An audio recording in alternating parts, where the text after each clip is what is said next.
हरे की जय, श्री सतगुरु महाराज की जय। प्रणाम। प्रथम लागू दो चरण को, धनिए ना छुड़ाइयो खिन। लाख तली लाल एडियाँ, मेरे जीव के यही जीवन। इन पाँव तले पड़ी रहूं, धनी नजर खोलो बातुन। पलना वालू निरखो नेतरे, मेरे जीव के यही जीवन। बंदो सतगुरु चरण को, करूं प्रेम प्रणाम। अशुभ हरण मंगल करण, धनी श्री देव चंद्र जी नाम। श्री प्राणनाथ निज मूलपति, श्री मिहिर राज सुनाम। तेज कुंवर श्यामा जुगल, पल पल करूं प्रणाम। धनी जी को मैं पल पल करूं प्रणाम।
प्राणों के आधार आत्म संबंधी प्यारे श्री सुंदर साथ जी, धर्म प्रेमी साथियों, माता और बहनों,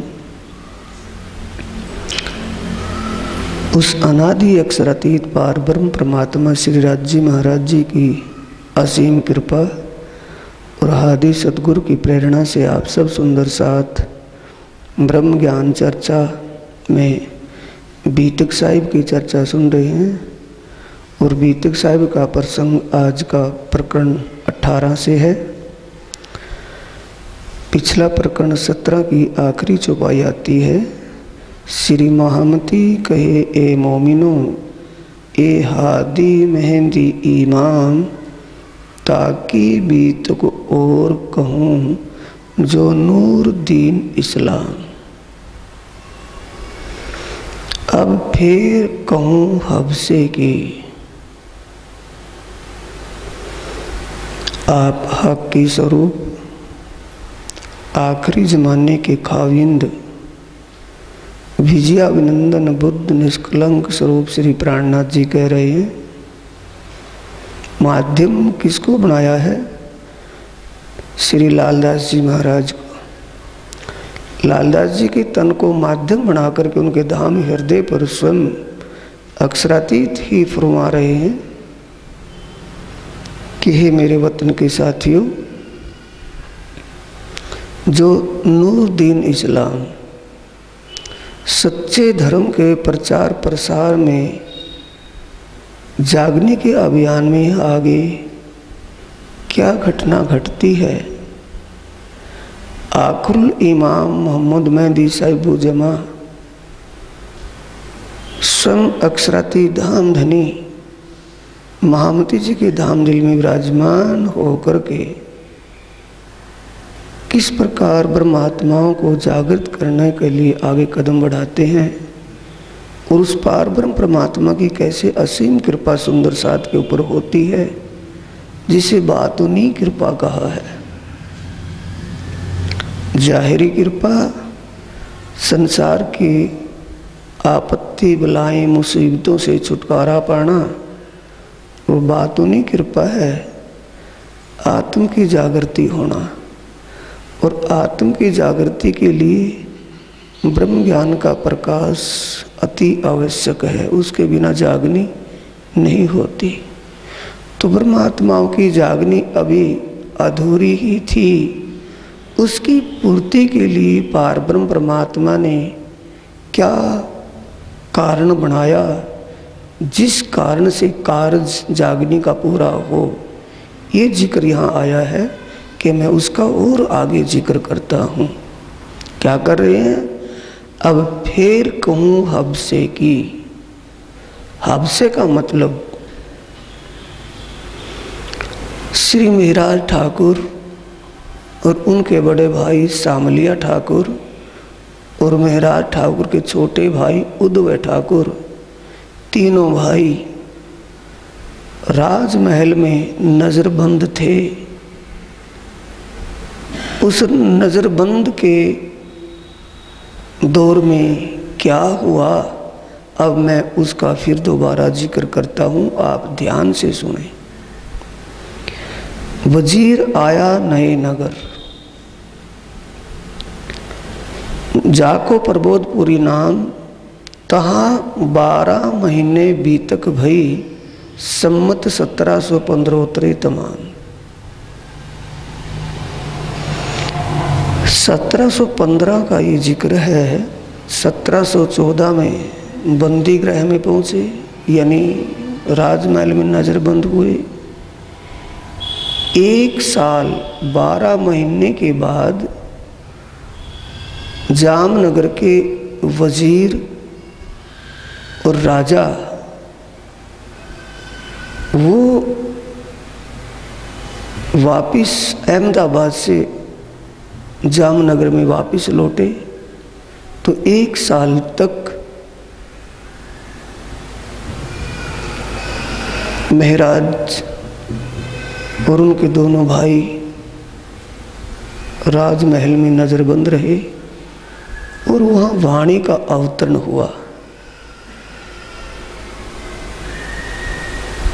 कुतुब खां सो सलाह करके वजीर आया नए नगर, तब अंदर कहा महल में, क्यों ऐसा जुल्म किया महाराज पर।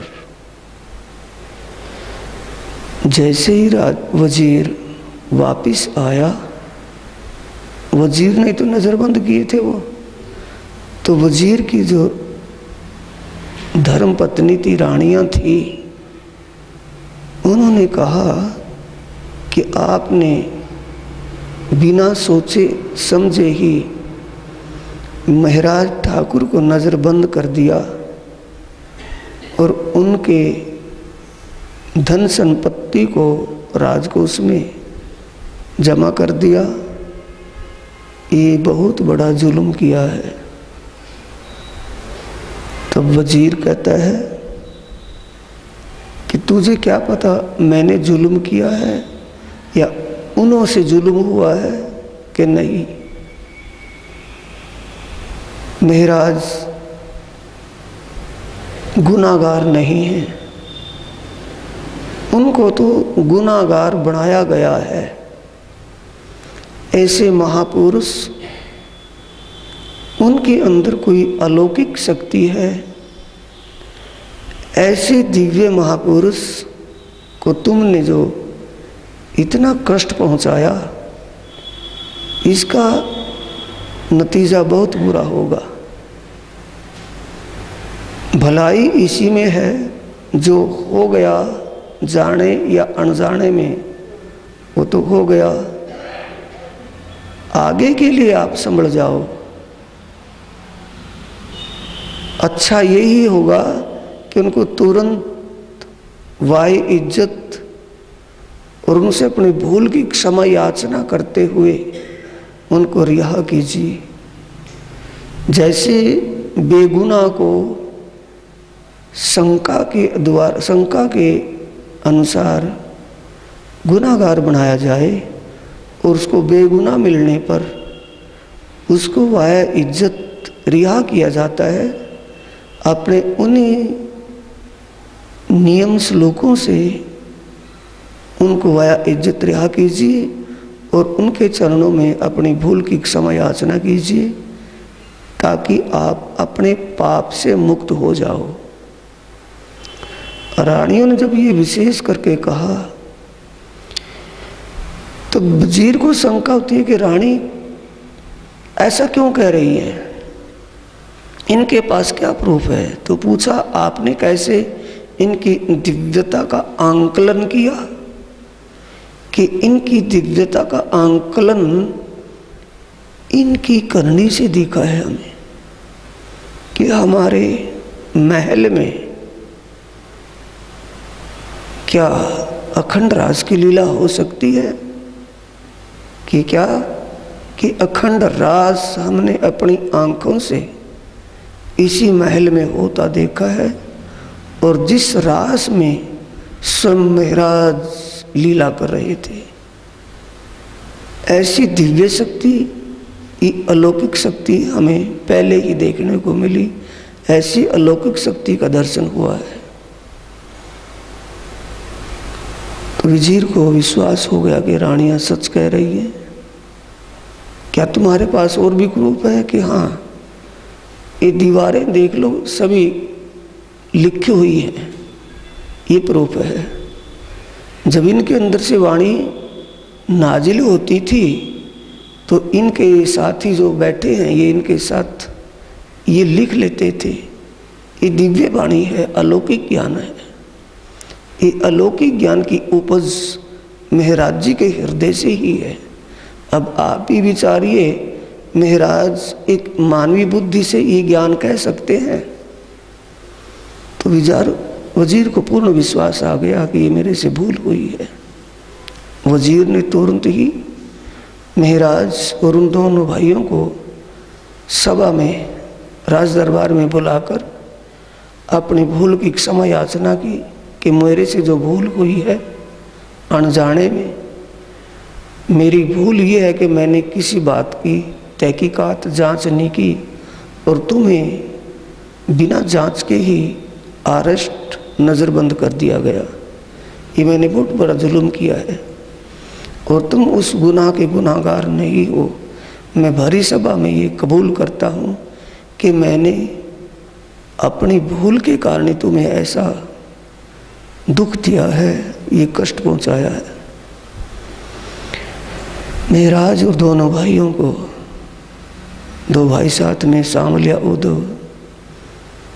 भाई इज्जत रिहा किया और उनका जो धन अपने राज्य को उसमें जमा किया हुआ था वो सब लौटा दिया और तीनों भाइयों को शाही पोशाक पहराकर दरबार से सम्मानित करके घर भेज दिया। एक साल जब राजमहल में नज़रबंद रहे, उस समय जो वाणी का अवतरण हुआ, वाणी का अवतरण किस किस का हो चुका था वहाँ? रास, प्रकाश, कलश, रास, प्रकाश, खट ऋतु। कलश की दो ही छुपाई अवतरित हुई थी, बाकी वो सूरत में जाकर के पूरी हुई थी। तो रास, प्रकाश और खटरुति ग्रंथ, ये तीन किताबें पूरी वहाँ हो चुकी थी। जो वाणी अवतरण हुई थी वो वाणी अपनी लेकर के महाराज सतगुरु दरबार में पहुँचते हैं गादीपति धाम धनी बिहारी जी के चरणों में आकर के उनके चरणों में प्रणाम करते हैं और उनके साथ जो वहाँ गुजरी बात घटना जो घटी सब बताते हैं कि पहले तो मैंने अफसोस किया था इस बात पर कि मैंने कोई गलत काम तो नहीं किया जिसका ये इंजाम ये नतीजा भोगना पड़ रहा है। ऐसे विरह में डूबे हुए मैं जब इसी बात को बार बार विचार रहा था तो मुझे धाम धनी श्री राज जी ने युगल स्वरूप में प्रकट होकर के दर्शन दिया और युगल स्वरूप ने दर्शन दे करके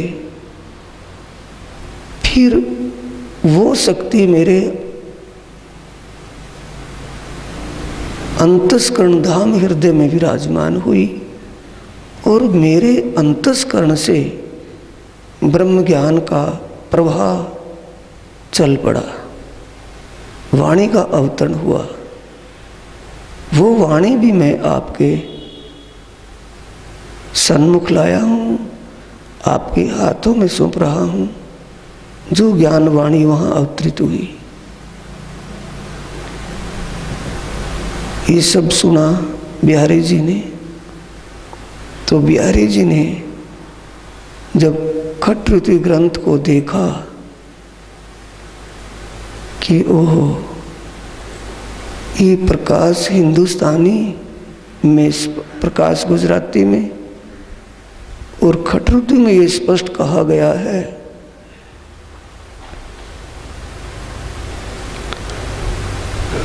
कि सही भाई रतन, सही मेरी सही भाई रतन, मेरी बाई रतन, सही मेरी रतन भाई, तू मेरा धनी ले बैठी।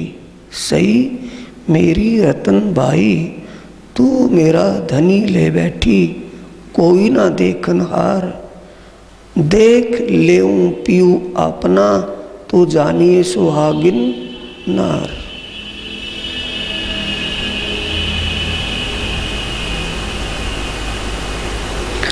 ऐसे शब्द उसमें सीधे जब लिखे मिले तो बिहारी जी समझ गए अगर ये बात सुंदर साथ को सुनने को मिल गई तो मैं तो नाम चारे का धाम धनी गादीपति रह जाऊंगा। क्योंकि उसमें स्पष्ट लिखा है वो अनादि अक्षरातीत पार ब्रह्म परमात्मा इंद्रावती के अलावा किसी को और नहीं मिले। इंद्रावती के मैं अंगे संगे, इंद्रावती मेरा अंग, मैं देऊं मैं दिवाऊं, मैं इंद्रावती के संग। ये ऐसी खुली खुली बातें उसमें लिखी हुई देख करके समझ गए कि ओहो, जब मेरे को ये बात समझ में आ रही है कि धाम धनी तो इंद्रावती के अंग हृदय में विराजमान है, तो मैं धाम धनी किस प्रकार का रहा। ये ज्ञान ये बात सुनकर के सुंदर साथ सभी मेराज ठाकुर को ही अपना धाम धनी मानेगा। मेरी धाम धनी की वैल्यू, मेरी विशेषता खत्म हो जाएगी। इसलिए इस ज्ञान का प्रचार प्रसार ना हो, इसी में भलाई है। अंदर ही अंदर विचार किसके चल रहा है? बिहारी जी के। और उल्टा चोर कोतवाल को डांटे, ऊपर से क्या कह रहे हैं बिहारी जी कि जब तू मुझे क्या मानता है, किसको कह रहे हैं? मेरा ठाकुर को। मुझे क्या मानता है कि मैं आपको धाम का धनी मानता हूं। जब मैं धाम का धनी तेरे सन्मुख इस शहर में ही बैठा था तो तुझे विरह करने की क्या आवश्यकता पड़ी थी? तू जब नजरबंद था राजमहल में, आप ही तू बता रहा है कि मैं विरह में इतना डूब गया, इतना डूब गया कि युगल स्वरूप साक्षात प्रकट हो गए। उन्होंने मुझे सांत्वना दिलाई और वो मेरे धाम हृदय में देखते देखते ही विराजमान हो गए। और जैसे वो शक्ति मेरे हृदय में, युगल स्वरूप मेरे हृदय में विराजमान हुए, तो मेरे अंदर से वाणी का प्रवाह चल पड़ा। तो उस बात को सुनकर के कह रहा है कि तू जब मुझे अपना धाम का धनी मानता है तो वहाँ अकेले में बैठ कर के विरह करने की क्या जरूरत थी, तड़फने की क्या जरूरत थी? तो मुझे शहर में आकर के मिल लेता, मैं यहीं बैठा था। अब तू ये बता, तेरा उस विरह करने का जो भार पड़ा मेरे ऊपर, क्या कह रहे हैं बिहारी जी कि विरह तो तूने किया, उस विरह करने का जो भार मेरे सिर पर पड़ा है उसका क्या दंड दिया जाए तुझे? बोल, क्या दिया जाए, क्या सजा दी जाए? हो गया ना वही कि चोर कौन है? बिहारी जी। कोतवाल कौन है? महाराज जी। उसको ही डांट रहे हैं कि ये बता अब क्या किया जाए कि धामधनी आपका जैसा भी हुक्म होगा वो मैं स्वीकार करूँगा। आप जो मर्जी कहें मैं वो करूँगा। बोलिए क्या सज़ा देंगे? मैं वो सज़ा का सजावार हूँ, जो दंड देंगे दंड भोगने को तैयार हूँ। आप जैसा चाहें। पिछला दुख तो अभी तक जो कहते हो है, आगे और मुसीबत खड़ी हो गई, तो इसे कहते हैं जागनी का पथ। जागनी के रास्ते में जगह जगह बाधाएं खड़ी हो जाती हैं, रास्ता ही दिखाई नहीं देता कि करे तो क्या करे। धर्म का पालन करना बड़ा कठिन हो जाता है, ऐसा दिमाग हैंग हो जाता है कि किए तो क्या करे। वो मानव बुद्धि और मानव की सोच या दिमाग काम नहीं कर पाता। धामधनी ही कृपा करे तो वो रास्ता दिखाते हैं, तो तब चलना होता है उस रास्ते पर। ये गति सामने आई हुई थी। अब महाराज जी कह रहे हैं गड़बड़ किस बात की थी? ये किताबें लेके लगे बिहारी जी के कदम, बातें बीतक की करी पाया सुख आत्म। कि जब युगल स्वरूप उनके हृदय में बैठे और वाणी का प्रवाह चला तो सब दुख भूल गया, आत्मीय आनंद में सराबोर हो गए। लगे बातें करने अपनी जो बीतक, यों किताबें उतरी हुई श्री महाराज पर, हुई श्री महाराज पर हक। सब यानी सतगुरु दरबार में सब सुंदर साथ बैठे थे ना, ये सब के सामने वार्तालाप चल रहा है। किस किस का? महाराज और बिहारी जी का। वो कह रहे हैं कि सब सुंदर साथ सुन रहे हैं, सब सोच रहे हैं कि हाँ भाई, जो सतगुरु धनी श्री देवचंद्र जी कहते थे वो ही बात सच्ची निकल रही है। सतगुरु धनी श्री देवचंद्र जी के तन में जो अक्षरातीत पार ब्रह्म परमात्मा की शक्ति विराजमान होकर जागरण लीला कर रही थी, वो ही शक्ति जो कि त्यों महाराज जी के धाम दिल में विराजमान होकर जागने का प्रकाश कर रही है। धाम धनी सतगुरु ने हम सुंदर साथ को इन्हीं की जिम्मेवारी में सौंपा था। इनको बाँह पकड़ाने का मतलब आया है, हाथ पकड़ाए इनके हाथ, इन्हीं को सेवा सौंपी थी और इन्हीं के तन से वो सेवा अब हो रही है, इसमें कोई शक नहीं। किसने महसूस किया? सुंदर साथ ने। जो सुंदर साथ बैठे थे ना, सुन रहे थे, उनने सब ने सुन लिया कि जो इनके हृदय से ज्ञान अवतरित हुआ है और ये आपस में सामने आमने सामने बात हो रही सबके बीच में कि अपने जो महराज ठाकुर के साथ गुजरी घटना घटी सारी बता रहे हैं कि ऐसे ऐसे युगल स्वरूप राज्य श्यामा जी के साक्षात दर्शन हुए और मेरे धाम हृदय में विराजमान हो गए। उनके विराजमान होने के बाद ये वाणी अवतरण हुई तो सब ने जान लिया कि धाम के धनी श्री राज्य महाराज महराज जी के धाम दिल में और सतगुरु देवचंद्र जी श्यामा स्वरूप वो भी इनके धाम दिल में विराजमान होकर के जागरण लीला कर रहे हैं। इसमें कोई भी शक नहीं है कि हुबहू बात हुई। किसको दुखदाई लगी, किसको परेशानी खड़ी हो गई? बिहारी जी को बोले कि सारी ही पोल खुल गई है। तो भाई अब जो ये किताब लेकर के आए इस किताब को पढ़ लिया या इनने सुन लिया, इसमें जो लिखा है सारा वृत्तांत सुन लिया तो सारा काम गड़बड़ होगा। थोड़ी बूंद कम मामूली सी, ज़्यादा नहीं। अगर इनने सुन लिया तो फिर तो ज़्यादा ही गड़बड़ हो जाएगा। ये करके इत बिहारी जी चमके, समझ गए ना?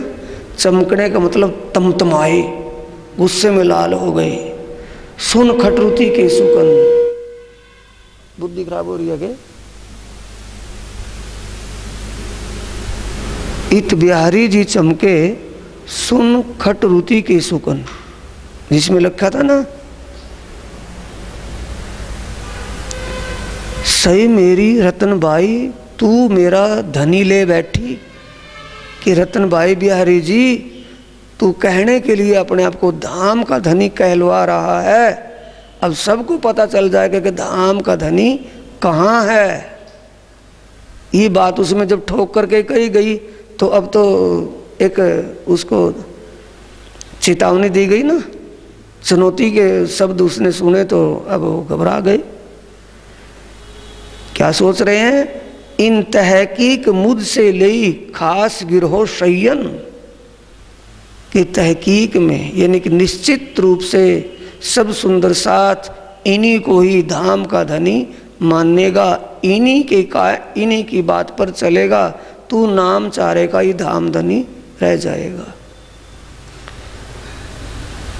खास मुझसे लेने का मतलब मुझसे ले, यानी जो मेरे पक्ष में भी हैं वो मेरे पक्ष से हटकर महराज के पक्ष में हो जाएंगे, इन्हीं की ही महिमा का गुणगान करेंगे, मेरे पल्ले कुछ भी नहीं रहेगा।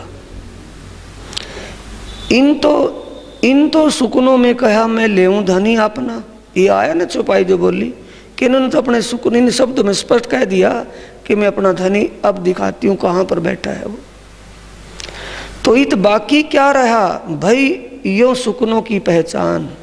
उन बातों से समझ गए कि अब तू नाम चारे का ही धाम धनी रह जाएगा, तेरी कोई औकात नहीं रहेगी।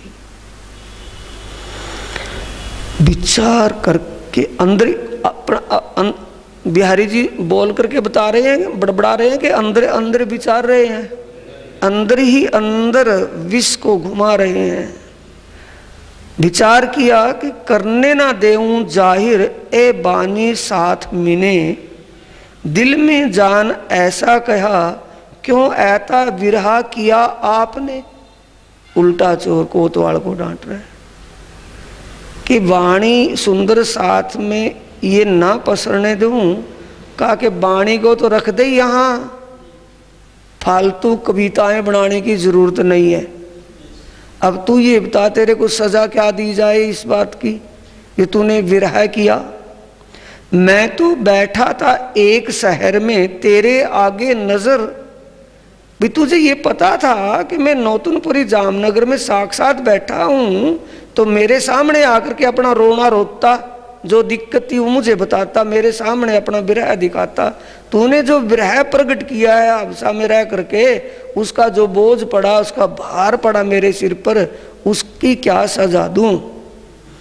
तेरा विरह मुझ पर पड़ा, ऐ सुकून का देव उत्तर, इस बात का जवाब दे, अभी क्या किया जाए। बस भलाई इसी में है अब ए बानी रहने दो, ए चर्चा सुनो साथ। ये बाणी यहां रख दे, जैसे और सुंदर साथ बैठ कर के ध्यान से ज्ञान चर्चा सुनते हैं, तो बैठ करके चर्चा सुन, बस इतना ही काफी है तेरे लिए। इस वाणी पुस्तक को छोड़ दे, क्योंकि सदगुरु धनी से देवचंद्र जी ने कोई पुस्तक, कोई वाणी नहीं लिखी। जब उन्होंने कोई वाणी पुस्तक नहीं लिखी, क्यों लिखने लगा ये पुस्तकें, ये वाणी अलग अलग से नए नए रास्ते चलाने शुरू कर दिए। अपनो जो मार्ग है सोई ग्रहो हाथ, अपना जो रास्ता सतगुरु देवचंद्र जी से चला रहा है वैसा ही वो ग्रहण करना है, अलग से रास्ता नहीं निकालना। बानी वहां ना पसरी, वह शर्त उस दिन, यानी कि उस समय निश्चित था भाई सूर्य निकला है, जब उसका प्रकाश दिखाई देगा। अगर सूर्य निकल भी गया और घटाएं छाई हुई हैं, कोहरा छाया हुआ है, प्रकाश तो नहीं दिखाई दिया, लेकिन एक समय ऐसा भी होगा तो सूर्य जब सामने आएगा प्रकाश तो होगा ही। तो इसलिए उस समय वाणी का प्रकाश प्रचार प्रसार नहीं हो पाया। जो सुंदर साथ इंतजार में बैठे थे कि भाई वाणी में पता नहीं क्या क्या अवतरित होया होगा, क्या क्या ज्ञान आया है, वाणी उस वाणी में क्या छिपा क्या ज्ञान है, तो सब इंतजार ही करते रह गए, लेकिन किसी का बस नहीं चला। इंतजार थे मोमिन, पर सुन सके ना एक सुकून, एक शब्द उनको सुनने को नहीं मिला, बेचारे प्रतीक्षा करके रह गए।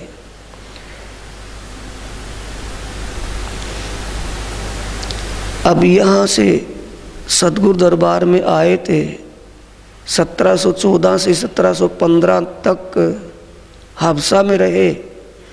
एक साल के बाद 1716 में जब सतगुरु दरबार में आए तो उस समय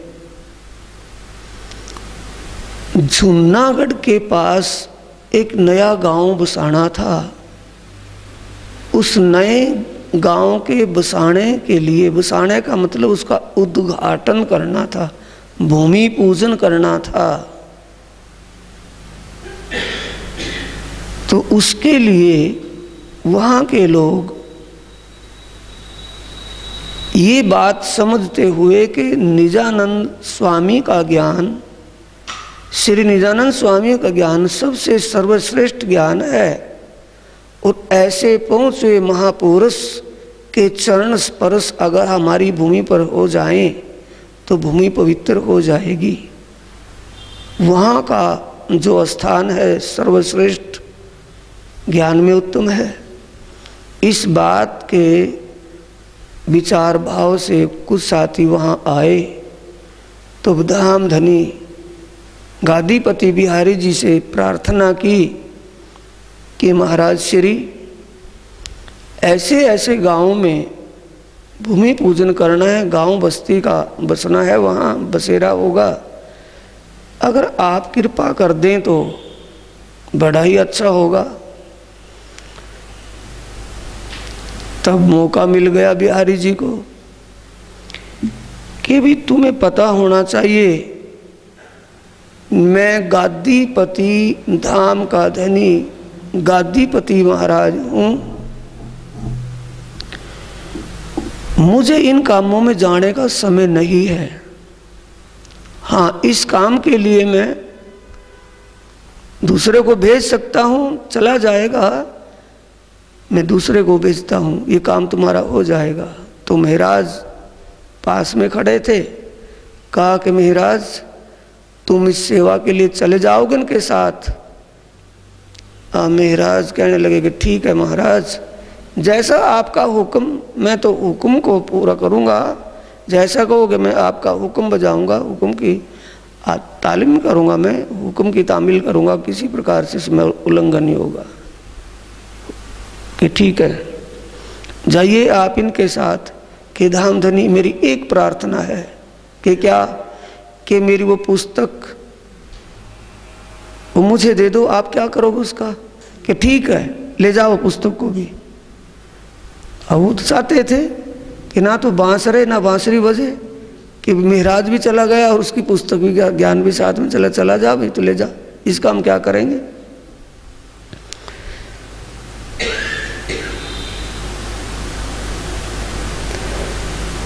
वास्ते गांव बसावने आए जूनागढ़ के हाल। कहाँ आए? जूनागढ़ में, क्योंकि अपना एक जान पहचान का सुंदर साथ जूनागढ़ में रहता था, कान्हा जी भाई। वो कान्हा जी भाई कौन से हैं? जिनको उन आने जाने वाले सुंदर साथ की सेवा के लिए सेवादार बनाया था कि भी तुझे उनकी सेवा करनी है और कंजूसी से नहीं, दिल खोल करके सेवा करनी है, किसी प्रकार की व्यवस्था में कमी नहीं आने देनी है। वो कान्हा जी भाई जूनागढ़ के रहने वाले थे। जब महाराज नज़रबंद हो गए थे तो वो भी जामनगर को छोड़ करके अपने गांव जूनागढ़ ही आ गए थे। अब जूनागढ़ उनसे संपर्क करते हैं, प्राणनाथ जी मिले। सत्रोत्रे यहाँ रहे 78 के बरस, कान्हा जी भाई यहाँ रहे भी बानी सुने सरस। कान्हा जी भाई पहले भी महाराज जी जब ब्रह्म ज्ञान चर्चा करते थे ध्यान से सुनते समझते थे, और अब अपने ही घर में ज्ञान चर्चा सुनने को मिल गई, बड़ी ही उमंग और बड़े ही दिलचस्पी से सुनते हैं। हरजी व्यास एक ब्राह्मण रहे, तिनका चाकर होए, जब ए दुखी पड़ा भोम उतारा सोए। जूनागढ़ में क्या करते थे कान्हा जी भाई? जामनगर से आकर जूनागढ़ के एक दिग्विजय पंडितों में सर्वश्रेष्ठ उत्तम पंडित थे। शास्त्रीय ज्ञान था, बहुत ज्ञान था, कर्मकांडी नहीं, शास्त्रीय ज्ञान था उनको। उनके यहाँ नौकरी करने लगे। कान्हा जी भाई नौकरी कर रहे थे तो ऐसी स्थिति आ गई कि हरजी व्यास इतने खस्ता हालत में हो गए, बीमार, कि इतने उनका स्वास्थ्य गिर गया कि एक दिन वो मूर्छित बिल्कुल बेहोशी में आ गए और जमीन पर उतार लिए हरजी व्यास। और हरजी व्यास के घर नौकरी कौन कर रहे थे? कान्हा जी भाई जूनागढ़ वाले। तो घर वाले हरजी व्यास के जो परिवार, अपने बाल बच्चे थे उनके तन संबंधी, उसके वो बाल बच्चे हरजी व्यास का हाथ लगवा करके दान पुण्य करने लगे कि इनके हाथ से किया दान पुण्य इनके आगे आएगा, ये विचार करके। और घर में पंडित बैठा दिए। ध्यान से सुनना है प्रसंग, ऊँगने का समय नहीं है, सुनने का है। पंडित बैठा दिए पाठ करने के लिए, किस लिए? कि हमारे पिताजी की जीवात्मा को शांति मिले, मुक्ति को प्राप्त हो जाए। शांति का मतलब मुक्त हो जाए, यहाँ कहीं भटकती ना फिरे आत्मा, वो मुक्त हो जाए, उसको शांति मिल जाए, अखंड शांति मिले। उसके लिए क्या करवाने लगे? दान पुण्य पाठ पूजन। पंडित बैठा दी पाठ करने के लिए। अब हरजी व्यास को उभारा सा आया, अपनी भाषा में समझ रहे हैं ना, कहते कि भी उभारा सा ले गया था वो। उसको उस मूर्छित हालत से जब होश आई तब उसने देखा कि तुम ये क्या करवा रहे हो? मेरा हाथ लगवा करके जोड़े, चद्दर कंबल, अनाज, मेवा मिष्ठान हाथ लगवा करके ये क्या कर रहे हो? तुम कहाँ ले जाओगे इसको?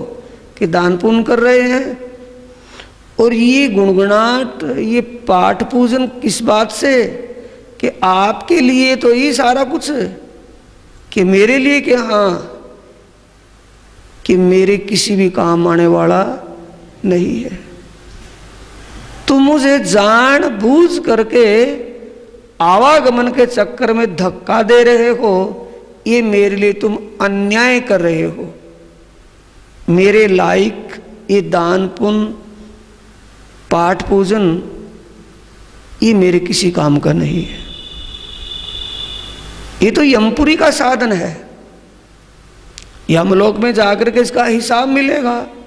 मुझे स्वर्ग में धक्का दे देंगे, स्वर्ग से मैं फिर जन्म लेऊंगा, फिर कर्म करूंगा, फिर भोगता फिरूंगा, मैं तो इस भटकना में ही रह जाऊंगा। ये मेरे किसी भी काम का नहीं है।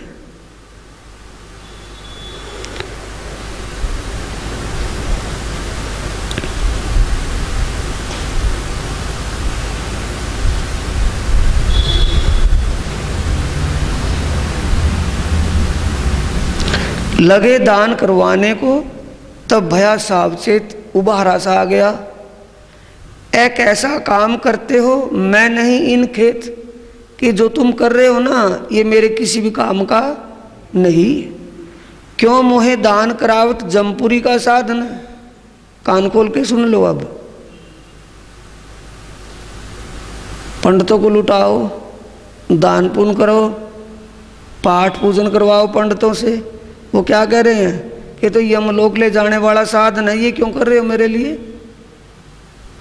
तो हमें यमलोक जाना है कि अखंड परम धाम। अखंड परम धाम के लिए अपने आप ही करना पड़ेगा, किसी का करा कराया काम नहीं आएगा।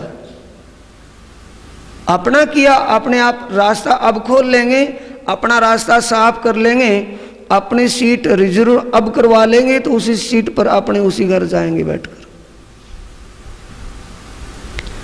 मैं नाही इन इंड का मेरा क्यों कल्पाओ मन। मैं इस आवागमन के चक्कर में रहने वाला जीव नहीं हूं। ये ऐसे कर्मकांड करके तुम मुझे दुखी क्यों कर रहे हो। मैं तो इससे और भी दुखी हो रहा हूं तुम्हारे कारनामे को देखकर। तुम मुझे आवागमन से निकलने के रास्ते की बजाय आवागमन में फंसा रहे हो। कि पिताश्री आपकी जो इच्छा है वो बताओ, हम उसी को करेंगे कि वो तुम्हारे बस की नहीं है। कि नहीं हम प्रयास तो करेंगे ही, जैसा भी होगा हम प्रयास करेंगे, पर बताओ तो सही कि आपकी इच्छा क्या है। कि दोए बात की दाज इनमें से लिए जात हूं मैं। दो बात यानी दो इच्छा मेरी बाकी हैं, जिनको मैं लेकर के इस दुनिया से गुजर रहा हूं, प्रस्थान कर रहा हूं, जा रहा हूं। कि वो क्या बात है। जाको मैं हाँ कही सो ना कही किन, जाको मैं ना कही सो हाँ ना कही किन।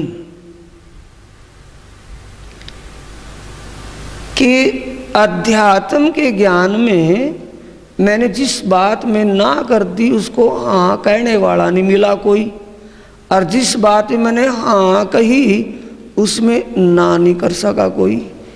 यानी ये पता नहीं कि रास्ता मेरा सही है या गलत, बस ये मेरे शंका मन में है। इन दोए बात की दाज रह गई मेरे मन में ये इच्छा बाकी रह गई, और कुछ इच्छा नहीं है, मुझे कुछ नहीं चाहिए। ए सुकुन कान्हा जी सुन के बड़ी उपजी दाज। पास में कौन सुन रहा था। वो कान्हा जी भाई नौकर खड़ा था घर में ही, वही सुन रहा था खड़ा हुआ कि है ये क्या बोल रहे हैं हरजी व्यास। पंडित जी क्या कह रहे हैं कि मैं इस आवागमन के चक्कर में रहने वाला जीव नहीं हूं। मुझे तुम आवागमन के चक्कर में डाल करके दुखी क्यों कर रहे हो। मेरी ये इच्छा नहीं। तो इच्छा क्या बताई कि आध्यात्मिकता के विषय में मैंने जिस बात पर हाँ कही तो उसमें ना कहने वाला नहीं मिला, और जिसमें ना कह दी तो उसमें हाँ कहने वाला नहीं मिला। तो इसका मतलब ये मेरे दिल में उलझी ही रह गई बात, सुलझाव नहीं हुआ इस बात का कि सत्य है क्या। इस बात का मुझे पता ही नहीं चला। इससे क्या लग रहा है साथियों। अहम अहम नहीं, उसकी सद्भावना है ये।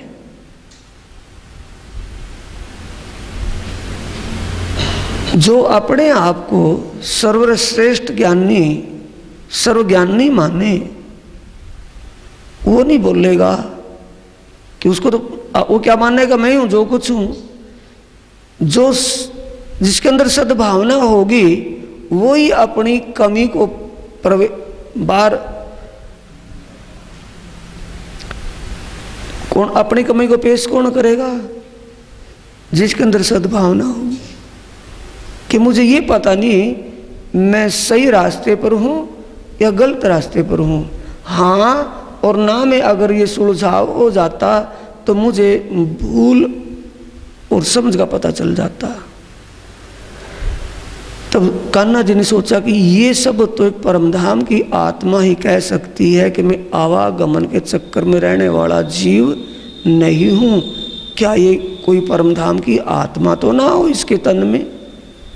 ये विचार लेकर के अंदर ही अंदर अपने दिल में विचार किया, हे धामधनी श्रीराज जी महाराज, अगर आप इसकी ये इच्छा पूरी कर दो, इसको जीवन दान दे दो और इसकी ये दिलों की इच्छा, ये मन की मनोकामना पूरी कर दो तो बहुत ही अच्छा होगा, इसकी आत्मा को भी शांति मिलेगी। ये विचार करके वहाँ से चुपचाप ड्यूटी पूरी करके घर चले गए। घर कौन रुके हुए थे? प्राणनाथ जी। अब प्राणनाथ जी के चरणों में जाकर के वही बात प्रार्थना की और कहा, हे धामधनी श्री जी साहेब, आज तो जिस पंडित जी के घर में नौकरी करता हूँ वो पंडित जी दिग्विजय पंडित हैं और ऐसी मूर्छित हालात में वो हो गए थे कि जमीन पर उतार लिए गए थे और ये कंडीशन, ये बातें वहाँ हुई। अगर आप उसकी मनोकामना पूरी कर दो तो आपकी बड़ी कृपा होगी।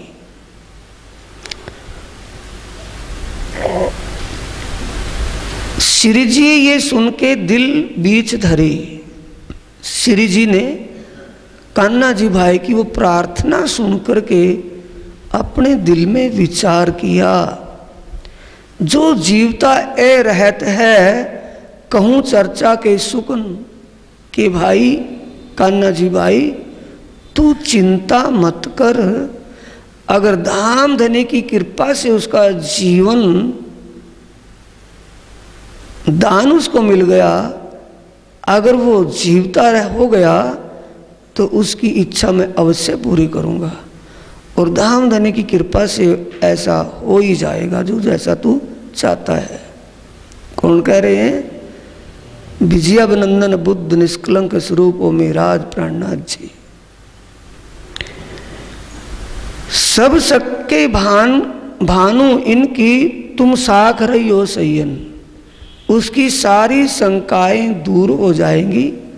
बाकी मौके पर तू बता देना कि महाराज जी की ये भी शंका थी, मैं उस शंका को भी दूर करूँगा। साक्षी रहने का मतलब कि जो ये कह रहे, जो हरजी व्यास ने जो कहा है वो बात अगर वो भूल चूक भी गया तो तू मौके पर याद दिलवा देना, जो बात ये चाहता है मैं इसकी पूरी करूँगा, इसकी पूरी मनोकामना पूरी हो जाएगी, तू चिंता मत कर।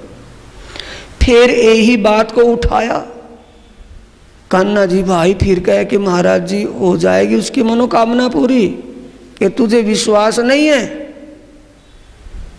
तुझे विश्वास है तो हो ही जाएगी, पर तेरी एक शर्त होगी, आज दिन तक तो हरजी व्यास उनके घर वालों के भरोसे रहे, अब घर वालों के भरोसे ना छोड़ करके हरजी व्यास की समय पर औषधि दवाई देनी और उसको भोजन प्रसाद या जूस या कोई भी फलों का रस उसको देना है ताकि उसका स्वास्थ्य जल्दी स्वस्थ हो जाए, शरीर स्वास्थ्य सही हो जाए। ये सेवा तुझे करनी है। अब कान्हा जी भाई को एक तो अपने अंदर ही भाव था उसके, दूसरे धामधनी श्री प्राणनाथ जी का हुक्म हो गया। एक तो सेवा होती है सुंदर साथ जी स्वार्थ की,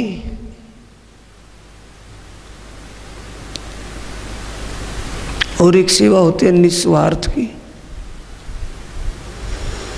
अब कान्हा जी भाई के कौन से वो रिश्तेदार थे जो काम करते थे, उसकी तो मजदूरी मिलती ही मिलती थी। अब जो सेवा, अब से पहले तो कौन सी सेवा थी? औपचारिकता की, कि नौकर होते थोड़ा बहुत देखभाल कर दी। अब हो गया हुक्म उसको सेवा का। अब सेवा स्वार्थ की रह गई, निस्वार्थ भाव बदल गया ना। अब दिल से सेवा करनी शुरू कर दी।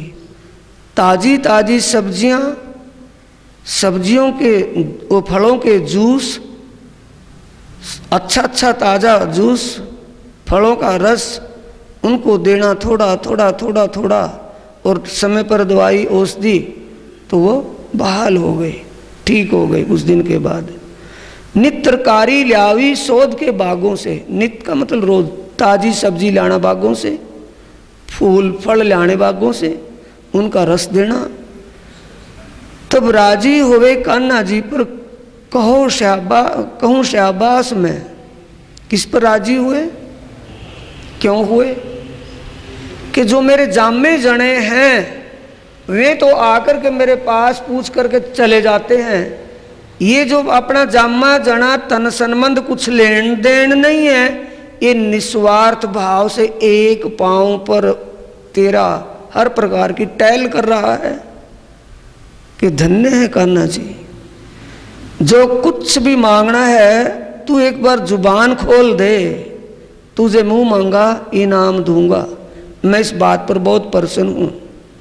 मांग जो कुछ मांगना सो मैं देऊं तुमको, ते राजी मुझे बहुत किया इन सेवा के मोह। भाई तेरी सेवा से मैं अति प्रसन्न हूं, जो कुछ मांगना है वो मांग ले। जो 1000 रुपया देव ही मैं राजी ना तीन पर। कौन कह रहे हैं? कान्हा, वो हरजी व्यास। हरजी व्यास कह रहे हैं अगर कोई, मैं पंडित होते हुए मुझे कोई भेंट दक्षिणा में 1000 रुपये भी देता कोई मुझे, मैं 1000 रुपये में भी इतना प्रसन्न नहीं होता जो मैं तेरी सेवा से इतना प्रसन्न हूँ। ये जमाना कब का है? 300-400 साल पहले तो 1000 रुपये की कितनी वैल्यू होगी उस वक्त में? करोड़ों में बैठती है ना। तो अगर ऐसा कोई करता मैं उस पर राजी नहीं होता, लेकिन तेरी सेवा से मैं अति प्रसन्न हूँ, क्योंकि जो मेरे तन के जामे जने हैं वो तो पूछ करके निकल जाते हैं। मेरे घर में उसकी घरवाली थी, उसके बेटे पोते बहू बेटे जो भी थे, वो तो सिर्फ एक औपचारिकता पूरी कर रहे थे कि भाई हमारा है, ताकि कोई पड़ोसी अड़ोसी ये ना तो कह दे कि इसको कोई पूछता ही नहीं। सिर्फ पूछने तक थे वो, करने लगे नहीं थे। करने के लिए कौन था? एक कान्हा जी भाई। इस बात से क्यों अपने बछड़ुओं के दांत कौन नहीं जानता भाई? जानते हैं ना। तो इसलिए उसको पता था हरजी व्यास को कि मेरे परिवार वाले मेरे तन संबंधी कितना करते हैं और ये गैर संबंधी कितना कुछ कर रहा है, इसलिए खुश होकर के कह रहा है कि जो मांगना है वो मांग ले, मैं वो दे दूंगा। तब कहा कान्हा जी ने, मैं मांगूंगा आगे तुमसे कि हे पंडित जी क्या मांगू आपसे? आपके दिए से तो मेरा गुजारा चल रहा है, और मांगना क्या है? यानी आपकी टहल करके, आपकी हजूरी नौकरी करके जो मुझे मेहनतनामा मिल रहा है, मेरा उसमें गुजारा ठीक चल रहा है, और क्या मांगना बाकी है?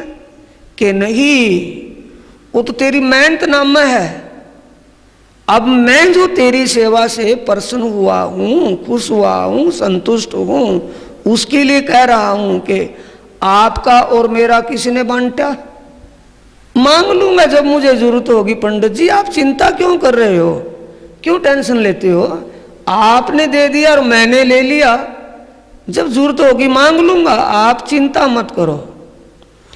तुम तो मौको दोगे जो है मेरे मन में, मुझे पता है कि जो मैं मांगूंगा वो आप दे दोगे, पर जब जरूरत होगी तब मांग लूंगा, अब तो काम चल रहा है। यूं करते नित्याने होए बहुत राजी, तब कान्हा जी सो फिर कहा तेरी क्या करूं कारसा जी? कि भाई कान्हा जी तूने बताया नहीं अब तक, तुझे क्या दूं? जिस जो भी तेरा मन करता है, जो भी तू चाहता है मैं तुझे वो दे दूंगा, लेकिन तू बता तो सही कि क्या दूं। जब कई बार टोका बीच बीच में, तब कान्हा जी भाई ने कहा कि ये पंडित जी बार बार टोकने में और भी दुखी होंगे, पता नहीं क्यों नहीं मांग रहे, चल इनको आज बता ही दूं क्या चाहिए। कौन कह रहे हैं? कान्हा जी। तब कान्हा जी बोलिया, मैं मांगू तो हूँ एक वस्त्र, कि वैसे तो मुझे उम्मीद है कि जो मैं मांगूंगा आप दे ही दोगे, पर मैं आपसे एक ही वस्तु एक चीज मांगता हूं, वो दे दोगे? कि मांग तो सही। एक साध को सुनाओ चर्चा, यही पाऊं मैं कष्ट। कष्ट का मतलब होता है मेहनतनामा, मजदूरी। कष्ट का मतलब है मजदूरी, और मजदूरी का मेहनतनामा, कि मैं अपनी मेहनत मजदूरी जो है मेरी, वो मैं ये मांगता हूँ कि इस नगरी में एक परदेशी महात्मा आए हुए हैं, आपके ज्ञान की चर्चा सुनकर के, आपके ज्ञान के बोलबाले को सुनकर के वो यहाँ आए हुए हैं। अगर आप उनसे ज्ञान चर्चा कर लो, उसको ज्ञान चर्चा सुना दो। समझ गए ना मेरी बात? ना लपेट करके एक ही बात। यहाँ एक परदेशी महात्मा आए हुए हैं इसी नगरी में, अगर आप उनको अपनी ज्ञान चर्चा सुना दो तो मेरी सारी मेहनत पूरी हो जाएगी। अब इस बात पर और भी खुश हो गए। हरजी व्यास तो पहले चाहते थे कि भाई तूने मांगा क्या, ये तो मेरी ही इच्छा है। तेरी इच्छा तो तूने मांगी तूने ना, जो तेरी इच्छा है तेरे मन में है वो तो नहीं मांगी कि मेरे मन में यही बात है पंडित जी और कोई बात नहीं है। कि अच्छा, शाबाश कान्हा जी तुमको, क्या तुम मांगया मुझसे? एक तो तय राजी किया सेवा मीने, फिर चर्चा सुनावने के। एक तो तूने मेहनत करके मेरी टहल कर करके मुझे स्वस्थ किया, और दूसरा ऊपर से मेरी इच्छा ज्ञान चर्चा सुनाने की है, वो ऊपर से मेरी ही इच्छा पूरी कर रहा है। धन्य है तू भी कान्हा जी भाई। बुलाओ साधु, वो कहाँ है? कि उस साधु महात्मा को बुला ले। फिर कहाँ है भाई? पता होगा तुझे नगरी में कहाँ रुके हुए हैं। मैं चर्चा सुनाऊं ताए मैं उनको जरूर सुनाऊंगा। मैं तो बहुत राजी भया, सो जो कोई ऐसा आहार पहुंचाए। मैं तो बहुत खुश हूं इस बात से। कोई अगर ज्ञान चर्चा करने के लिए कोई मेरे पास आए, ज्ञान चर्चा मुझे सुनाए या मुझसे सुने, मैं तो ज्ञान चर्चा के आनंद में ही रहना चाहता हूँ। ये तो मेरी इच्छा है। बुला ले उस महात्मा को, जरूर करेंगे चर्चा। तब कान्हा जी ने श्री जी से कराया दिया मिलाप, मिलते ही सुख उपजा करने चर्चा लगे आप। तब कान्हा जी ने श्री जी से कराया दिया। किसको बुला करके ले आए कान्हा जी भाई? श्री प्राणनाथ जी को, कि चलिए महाराज बुला रहे हैं पंडित जी वहां के। हाँ चलो भाई चलेंगे। मिलते ही सुख उपजा। किसके मिलते ही? श्री प्राणनाथ जी के दर्श स्पर्श करते ही उसको शांति का एहसास हुआ। क्योंकि वो शांति अखंड आनंद का सागर जिस हृदय में लहरा रहा हो, तो वो अंदर ही क्या भाई खड़े को क्या देखेगा जो बैठा नहीं दिखाई दिया? जिसके हृदय में अनंत शांति का सागर लहरा रहा हो, उसके दर्श स्पर्श से ही शांति ना हुई तो उनके ज्ञान तो परे की बात है। उनके दर्श स्पर्श से ही पंडित जी को शांति का एहसास हुआ। बहुत अच्छा लगा, समझ गए कोई महापुरुष है, आम इंसान कोई नहीं है। ये भाव से बड़ा अदब किया। पूछी खबर इन उनको, कहाँ बसो तुम साध? किसको पूछ रहे हैं? प्राणनाथ जी को। हे महात्मन, कृपया आप इतना परिचय दीजिए, आप कहाँ से पधारे हैं? कहा हम तो हैं प्रदेश के, सुना तुम्हारा मता आगाध। हे पंडित जी, मैं तो एक प्रदेशी रमता फकीर महात्मा हूँ, प्रदेशी महात्मा हूँ। मैंने आपके ज्ञान का जब शोर सुना कि ऐसे दिग्विजय पंडित जूनागढ़ में रहते हैं, मैं आपके ज्ञान की चर्चा का बोलबाला सुनकर के आपके चरणों में आपकी ज्ञान चर्चा सुनने के लिए आया हूं।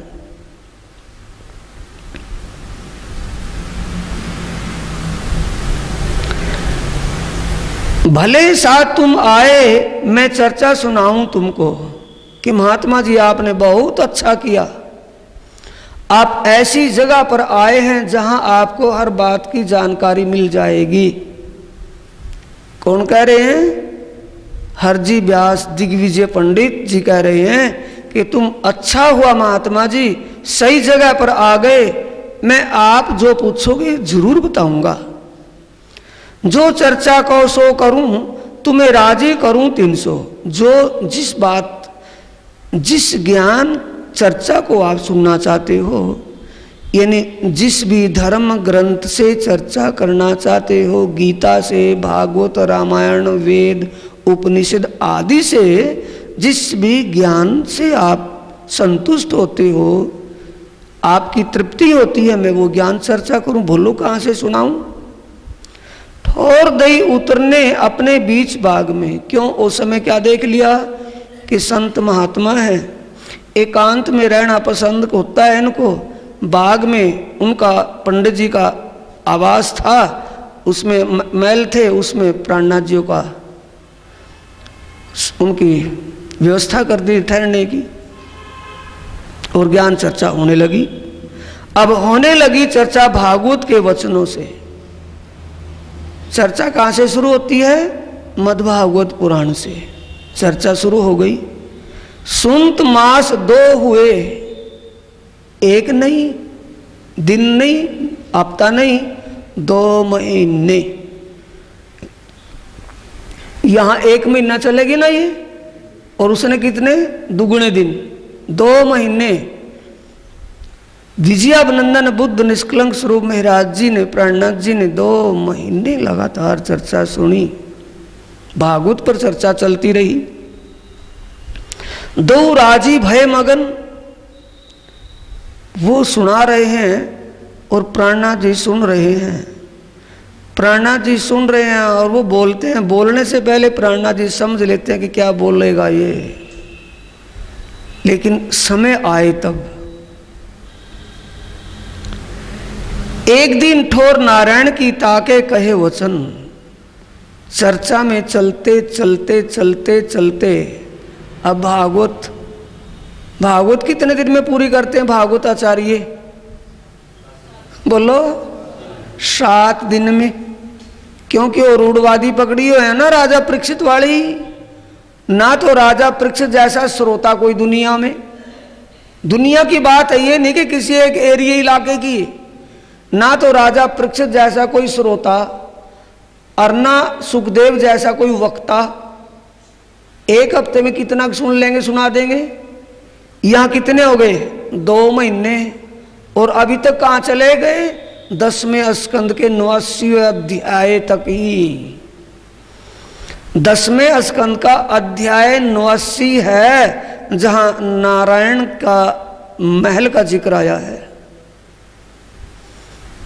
अब साथियों, स्कंद कितने भागवत में? 12 स्कंद, 2 स्कंद बाकी पड़े हैं। 2 महीने हो गए, यहां तक थोड़ी थोड़ी थोड़ी चर्चा मगन मस्ती से चल रही है। अब जब आई बात, एक दिन ठोर नारायण की ताके कहे वचन। एक हीरे का मंदिर ताको बड़ो विस्तार, 84 लाख योजन ताको करो विचार। 84 लाख कोस योजन का विस्तारित मंदिर हीरे का मंदिर है। कि पंडित जी कितना विस्तारित, कितना बड़ा बताया है कि 84 लाख योजन। 84 लाख को 4 से गुणा 1 योजन में 4 कोस होते हैं। 4 कोस 4 से गुणा कर ले 84 लाख को। इतना बड़ा को इतनी कोस का बड़ा मंदिर हीरे का, वो भी कि हाँ कि आवाज किसका है? कि आवाज ए ठोर है किन की, सो मोहे कहो शुकन। हे पंडित जी कृपा करो, आ गई बात अब पॉइंट पर, यानी बात बिल्कुल निचोड़ में आ गई। आपने तो बड़े विस्तार मंदिर का जो वर्णन किया है, इसमें रहता कौन है? तब जवाब व्यासे दिया होए के दिल मगन, एठोर अक्षर की लिखा शास्त्रों में कि अक्षर ब्रह्म का ठिकाना है, होता किसका? शास्त्रों में बिल्कुल स्पष्ट लिखा है। तुम्हें अब तक पता नहीं महात्मा जी इन बातों का? किसको पूछ रहे हैं? ओ अथा ज्ञान के सागर जिसमें लहरा रहे हों उस हृदय में, और उससे वो पूछ रहे हैं कि महात्मा जी अब तक आपको इतना भी पता नहीं? ये तो अक्षर ब्रह्म का ठिकाना, सारे न जानते हैं इसको अक्षर ब्रह्म का। कि हो पंडित जी, मेरा तो कल्याण अब अवश्य हो जाएगा।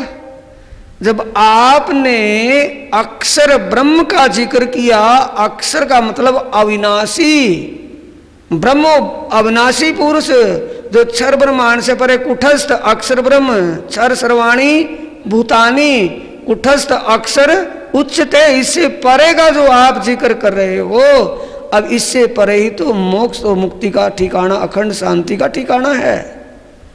अब तो मुझे अवश्य अखंड शांति आपके ज्ञान से मिल ही जाएगी। कृपा करके बताइए ये है कहाँ?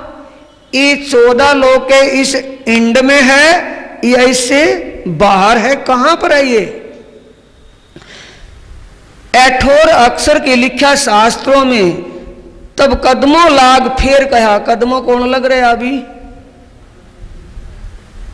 ये कौन कह रहे हैं? एठोर अक्षर की लिखा शास्त्रों में कौन कह रहे हैं? हरजी व्यास। के वाह महात्मा जी, आपको अब तक ये भी नहीं पता कि इस हीरे के मंदिर में किसका रहना है? अक्षर ब्रह्म का है, और रहना किसका होता? अक्षर ब्रह्म का ठिकाना है।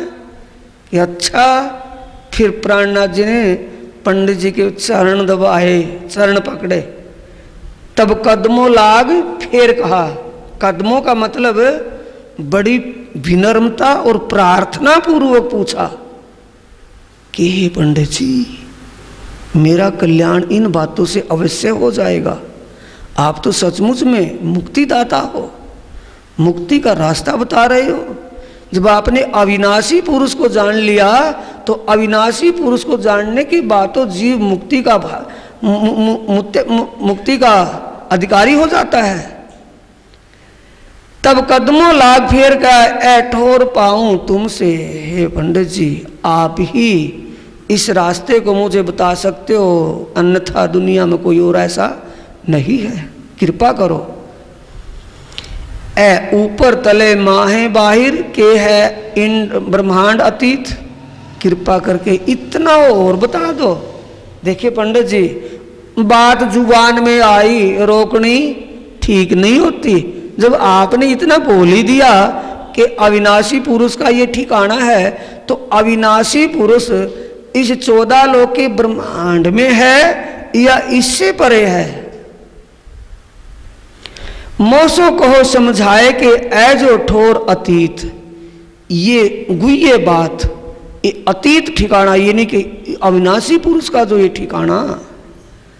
देखिए पंडित जी, इस बात को मुझसे मत छुपाओ, कृपा कर दो। मुंह में आई बात को रोकना ठीक नहीं, और मुझे विश्वास है, मेरा दिल मानता है कि आप बिल्कुल मुझे समझाई दोगे, क्योंकि मेरी समझ में बातें कम आती हैं। 5 तत्व 3 गुण और मूल प्रकृति, इनको नाश तुम कहो एठोर अक्षर की कित। आपने भागवत के अनुसार 4 प्रलयों में, महाप्रलय में सारे 14 लोक के ब्रह्मांड का प्रलय बताया है, पर ये 14 लोक से बाहर है या अंदर है? आपने कहा था कि 14 लोक से आगे कोई लोक नहीं है, और ये 14 लोक से परे तो कहाँ है? जब परे कोई है ही नहीं ठिकाना, तो ये बताइए कि ये कहाँ पर रहते हैं? हमसो अंतर ना करो, ये बताओ तुम। देखो पंडित जी, मेरे से ये बात मत छुपाओ, आप सचमुच में जानते हो, पर मुझे बात फिरा करके मत करो, सीधी सीधी बात बताओ ताकि मेरी मंद बुद्धि मोटी बुद्धि में, लेकिन मेरे समझ में आ जाए ऐसे तरीके से सरल स्पष्ट सीधी सीधी बात बताओ, है कहाँ? फेर फेर विनती करें सुने तुम्हारे मुख हम। हे पंडित जी, मैं आपके मुख से ही जानना चाहता हूं, क्योंकि आपने इतना खुलासा किया है, इतना खुलासा मैंने आज दिन तक किसी से नहीं सुना। तब जवाब व्यासे दिया, यह ठोर आद नारायण।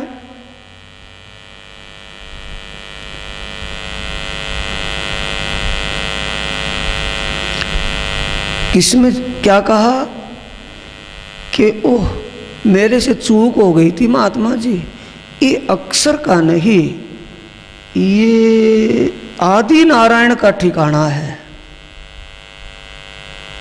10वें स्कंद के अध्याय 89 के 53वें श्लोक में लिखा है, ये नारायण का स्थान है। कि नारायण का स्थान, कि अभी तो आप अक्षर ब्रह्म का कह रहे थे, अभी नारायण का कह रहे हो, तो आप इसको स्थिर रूप से बताइए कहां पर है। कि क्षीर सागर में रहते लिखी शास्त्रों में पहचान, कि बिल्कुल स्पष्ट करके लिखा है कि क्षीर सागर में अंगुष्ठ आकार का, पहले भी आया था नहीं प्रसंग, कान्हा जी भट्ट से पूछा था जब, उसने भी क्षीर सागर में बढ़ के पेट पर अंगुष्ठ आकार का बताया था। अब ये भी पहुंच वहीं तक की है, सारे दौड़ते तो वहां से आगे कोई निकल नहीं पाता। क्यों? कि इस तारतम्य ज्ञान ब्रह्म ज्ञान के बिना बिंब और प्रतिबिंब का भेद कोई समझ ही नहीं पाता। अक्षर का मन, बोलो,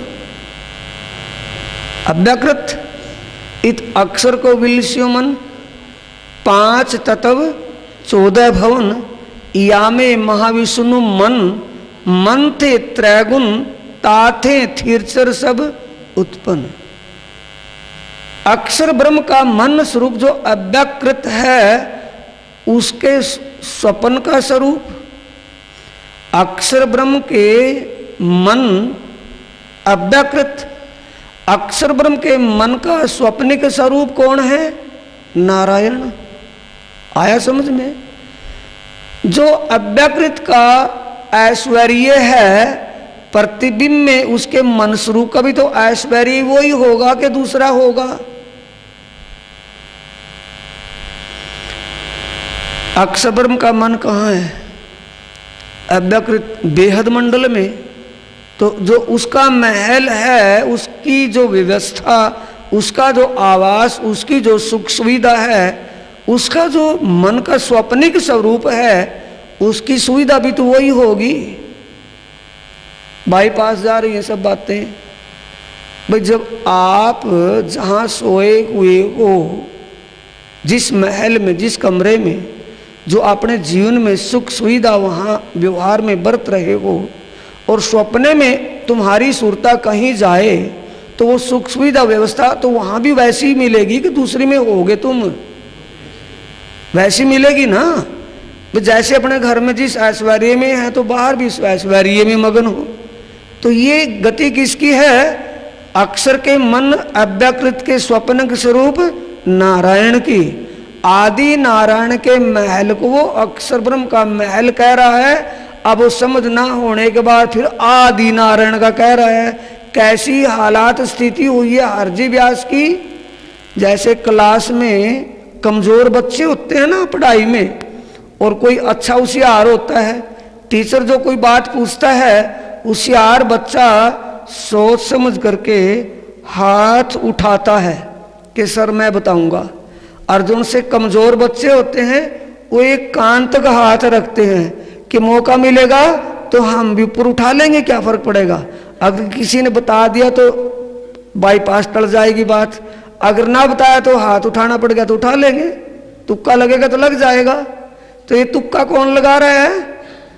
हरजी व्यास। कभी कह रहा है कि अविनाशी पुरुष अक्षर ब्रह्म का स्थान है, कभी कह रहा है ना ना नहीं मेरे से भूल हो गई तो आदि नारायण का स्थान है। कि है कहाँ? कि क्षीर सागर में। फिर क्षीर सागर तो महाप्रलय में लय हो जाएगा तो अविनाशी पुरुष कैसे रहा। तब श्री जी ए तो कहा मीने इंद, ये तो इस बनने मिटने वाले ब्रह्मांड में तो क्षीर सागर है। क्षीर सागर 14 लोक में आता है, 14 लोक क्षीर सागर मिट जाएंगे। ये महाप्रलय में नारायण उड़े त्रिगुण समेत ब्रह्मांड, त्रिगुण समेत ब्रह्मांड ही समाप्त हो जाएगा। फिर विनती करें कौन?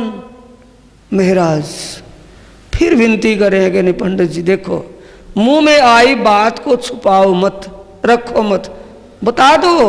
कल्याण के नजदीक आगे बात, मेरा कल्याण हो ही जाएगा आपकी बातों से, बस बता दो। फिर विनती करें हमसो ना करो अंतर, देखे मेरे से छुपाओ ना, भेद ना रखो। हमें तुम बिना कौन समझावी दिखावे पटंतर, ये भेद खोल करके आप ही समझा सकते हो पंडित जी। ये बता दो कि ये ऊपर है या नीचे है, अक्षर का है नारायण का, स्पष्ट करके बताओ। तब व्यास झुक के कहा, झुकना, झुकने का मतलब जो उसका ज्ञान का अहम था वो तो हो गया खत्म, चूर हो गया। अब झुक करके कह रहा है विनम्रता से, मोहे कहे तो तुम क्या, मेरे को आप क्या को बोला, जब शास्त्रों में ही ऐसा लिखा है तो मैं क्या करूं। शास्त्रों में ऐसा लिखा तो क्या उत्तर दूं इनका, मैं क्या उत्तर दूं जब शास्त्रों में लिखा ही ऐसा है। तो प्राणनाथ जी को इस बात पर गुस्सा आ गया कि शास्त्रकारों का तो दोष निकाल दिया कि शास्त्रकारों ने जब शास्त्रों में ऐसा लिखा है, अपना तो दोष नहीं निकाला कि लिखी बात मेरे मगज में नहीं आई। लिखने वाला ने तो सही लिखा हुआ है, लिखी हुई बात मेरी समझ में नहीं आई। अपनी समझ अपने आप पर दोष ना लगा करके शास्त्रकारों को दोष दे रहा है। कैसी बुद्धि, कैसी विद्वानता है। यानी एक छोटी सी तो बात कहनी थी कि महाराज जी मेरे को इतना ही पता है, बस इससे आगे मुझे कुछ पता नहीं। इतनी छोटी सी बात ना कह करके कितनी बड़ी बात कह दी कि जब शास्त्रकारों ने शास्त्रों में लिखा ही ऐसा है तो मैं क्या करूं। उन मूर्खों ने, मैं क्या कहूं उन मूर्खों को, और ऊपर से उल्टा बेअदबा कह दिया कि शास्त्रकारों ने, मूर्खों ने लिखा ही ऐसा है तो मैं इसमें क्या कर सकता हूं। कहा कटुक वचन आचार्यों को, आ गया ना वो आचार्यों के, क्या कहा कि जब शास्त्रकारों ने, मूर्खों ने लिखा ही ऐसा है, अब उनको मूर्ख कह रहा, मूर्ख आप है या शास्त्रकार, कि अपनी कमी उन पर थोप रहा है। तो इस बात पर प्राणनाथ जी को गुस्सा आ गया। इन्हों ऐसे ही लिखे सुकन तो मैं इत क्या करूं, क्या निशा करूं मोमिन, आपकी संतुष्टि मैं कैसे करूं, क्या करूं मैं आपका। अब ये बात सुनकर तब कान्हा जी ने कहा कछु अक्षरातीत की पूछो बात।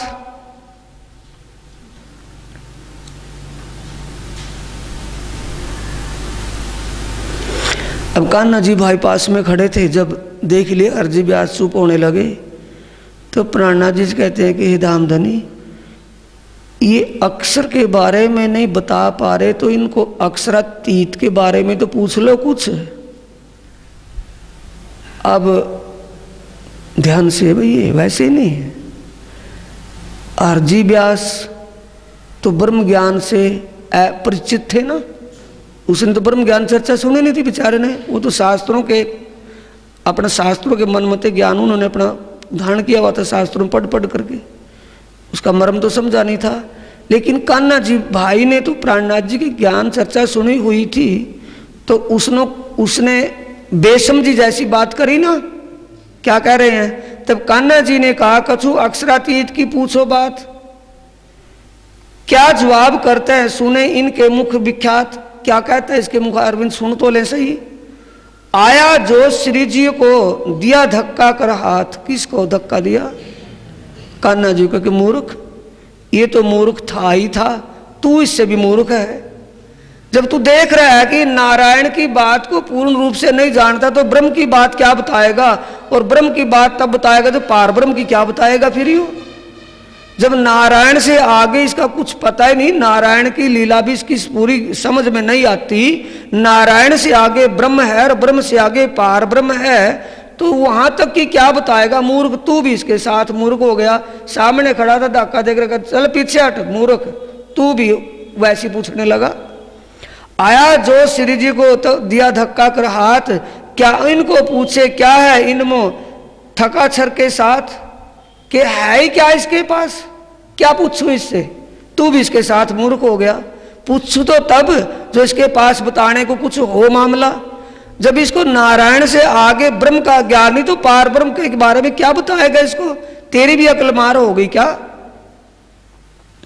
ये तो थका छर में शुद्ध नहीं अक्षर, अक्षरातीत की तीन को ऐ क्या देवे उत्तर, क्या बताएगा ये। नारायण से आगे का ज्ञान इसको है, नारायण की लीला का पता नहीं तो ब्रह्म और पार ब्रह्म की लीला को क्या बताएगा। जब रीस करके कहा श्री जी ने सुकून, रीस का मतलब खिज करके, गुस्से में आकर के कहा कि इसके पल्ले है क्या, तू जिसको एक दिग्विजय मानना बैठा है, जिसको एक विद्वान समझे बैठे, इसके पल्ले है क्या ज्ञान। इसको तो सृष्टि की रचना का पता नहीं, सृष्टि की प्रलय का पता नहीं है, कैसे मिटेगी, क्या बनेगी, कैसे होगी, तो इसके ऊपर अविनाशी के बारे में क्या जानता है क्या इसके पास। तब व्यास की शुद्ध गई है बात संयन, व्यास की जो ज्ञान की होश आवाज थी हवाइयों में उड़ गई। क्या विचारने लगे कि ओहो, लगता है मुझे जो शास्त्रों में लिखा हुआ था कि कलयुग में ब्रह्म मुनि आएंगे, मुझे साक्षात ब्रह्म मुनि ही दिख रहे हैं। ये कौन दिख रहे हैं ब्रह्म मुनि अभी, प्राणनाथ जी, कि मुझे लगता है ये ब्रह्म मुनि ही होंगे जिनको शास्त्रों में लिखा है कि ब्रह्म मुनि कलयुग में आएंगे। ठीक कलयुग है अब, और ये ब्रह्म मुनि ही हैं जो मेरे से वार्तालाप कर रहे हैं। ये तो छुप करके मुझे टटोल रहे थे अंदर से कि इसके अंदर कुछ है या नहीं। ये कौन समझ गए, हरजी व्यास। तब श्री जी कहा सुनो व्यास वचन, कौन कह रहे हैं, प्राणनाथ जी, कि व्यास जी कान खोल करके सुन ले अब मेरी बात। जो मैं आया तुम पे सुनने चर्चा के सुकन, मैं तेरे पास ज्ञान चर्चा सुनने के लिए जो आया था, क्या कारण था उसका। मैं अज्ञानता के कारण नहीं, जानने के लिए नहीं, समझने के लिए नहीं, उसका कारण क्या था ये समझ ले। आज मैं तेरे को कह रहा हूं खुले लफ्जों में। तुम वचन अंत समय कहे थे मुख थे, जब तू तेरी मौत आई थी, तू जमीन पर उतार लिया गया था, उस वक्त तन छोड़ दे, शरीर छोड़ते वक्त तूने क्या कहा था कि मैं नहीं इन इंड का क्या दान करूं मैं। तूने कहा था कि तुम मेरे हाथ से दान पुण्य जो करवा रहे हो, मेरे नाम से पाठ पूजन करवा रहे हो, ये मेरे लिए दीवार हैं, मैं मेरे लिए किसी काम के नहीं, ये तो आवागमन के चक्कर में ले जाएंगे। मैं आवागमन के चक्कर में रहने वाला जीव नहीं हूं। और जाको मैं हां कही ताकि ना कही किन। और ये भी तूने कहा था कि आध्यात्मिकता के ज्ञान में जिस बात के बारे में मैंने हां कही उसमें ना कहने वाला नहीं मिला, और जिस विषय में ना कही उसमें हाँ कहने वाला कोई नहीं मिला। अब तू ये बता, तेरी इच्छा पूरी हो गई है या नहीं। मैं तेरी इच्छा पूरी करने के लिए परमात्मा ने यहां भेजा हूं। हमको पठाए हक ने, तिस वास्ते गुमान भानने में भेजा तुम पर सय्यन। इसलिए तेरा गुमान दूर करने के लिए पार ब्रह्म परमात्मा की कृपा हुई तो मैं तेरे पास आया। भेजा सय्यन का मतलब, सय्यन के दो भाव बनते हैं वाणी के अंदर। सय्यन परमात्मा के विषय में भी आ जाता है और सय्यन आत्मा के विषय में भी आ जाता है। आत्मा के विषय में तो आता है कि भाई तेरी ये बात मुझे एक परमधाम की आत्मा कौन है, कौन है? कान्हा जी भाई। और कान्हा जी भाई सुंदर साथ ने तेरे बारे में मेरे सामने जो बात रखी, मैं उसके कहने से तेरी बात तेरा गुमान तोड़ने या तेरी हाँ या ना की पूर्ति करने के लिए ही मैं आया हूँ। हमको पठाए हक ने, मुझे पारब्रह्म परमात्मा ने प्रेरणा देकर के तेरे पास इस काम के लिए ही भेजा है। तुमको राखे तिन, जिस पारब्रह्म परमात्मा ने तेरे को जीवन दान दिया है, उस पारब्रह्म परमात्मा ने ही मुझे तेरी मनोकामना पूरी करने के लिए भेजा है। जिन पर मेहर भगवान की, गुमान भान करे रोशन। ध्यान दे बातों पर। ए वाणी सुंदर साजी, जब हम अपने अंतर मन में ले जाएंगे इस वाणी का, तारतम का ये रस चढ़ा जहर उतारे, निर्विक काया करे जीव जागे करारे। अगर इस वाणी का रस हमारे अंदर सराबोर हो जाए, रस अंदर चला जाए अंतस्करण तक, यानी ये वाणी समझ करके अगर हम अमल कर लें तो सारा जहर बाहर निकल जाए, समझो आत्मा जागृत हो जाएगी। जिन पर मेहर होए भगवान की, यानी परमात्मा जिस पर अपनी असीम कृपा करते हैं, सबसे पहले उसका शुष्क ज्ञान का अहम समाप्त करते हैं। शुष्क ज्ञान का मतलब धर्म ग्रंथों से रटी हुई बातें जिसने रट रखी हो और उनके वास्तविकता को ना जानता हो, तो उसका शुष्क अहम समाप्त करके ही परमात्मा वास्तविकता का ज्ञान करवाते हैं। अब तो आ गया होगा समझ में। एक तो धर्म ग्रंथों में से रट लिया, समझ में आया कुछ नहीं, वो तो शुष्क ज्ञान हो गया।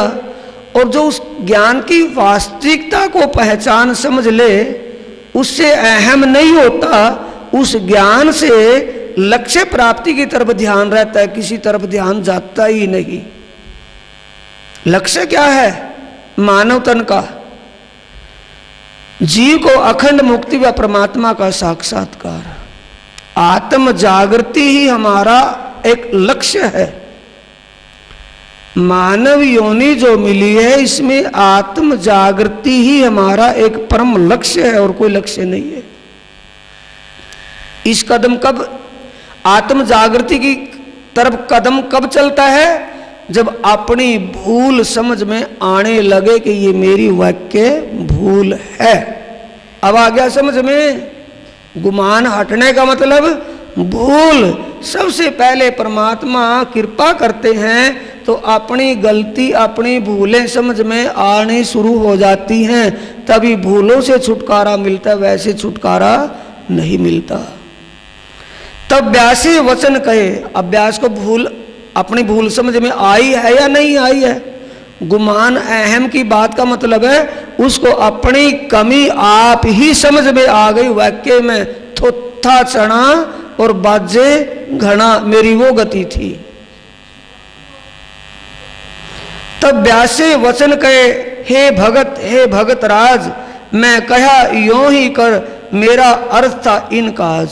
हे भगत राज, भगत राज का मतलब हे सर्वेश्वर।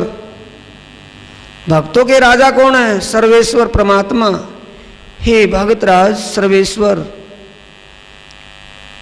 मैंने आपके दर्शनों, इन काज का मतलब, मेरा अर्थ था इन काज, मेरा मतलब यही था कि मैं सही रास्ते पर हूं या गलत रास्ते पर हूं। मैंने जो ज्ञान अपनाया है वो मेरा ज्ञान शुष्क ही था। अब तक मुझे यही पता नहीं था कि वास्तविक है क्या। अब पता चल गया ना। नारायण का जो स्वरूप है, नारायण किसका स्वप्न स्वरूप है? अक्षर के मन का, अक्षर के मन का स्वप्निक स्वरूप नारायण है। अब ये वास्तविक ज्ञान किसको हुआ? किसको हुआ? हरजी व्यास को।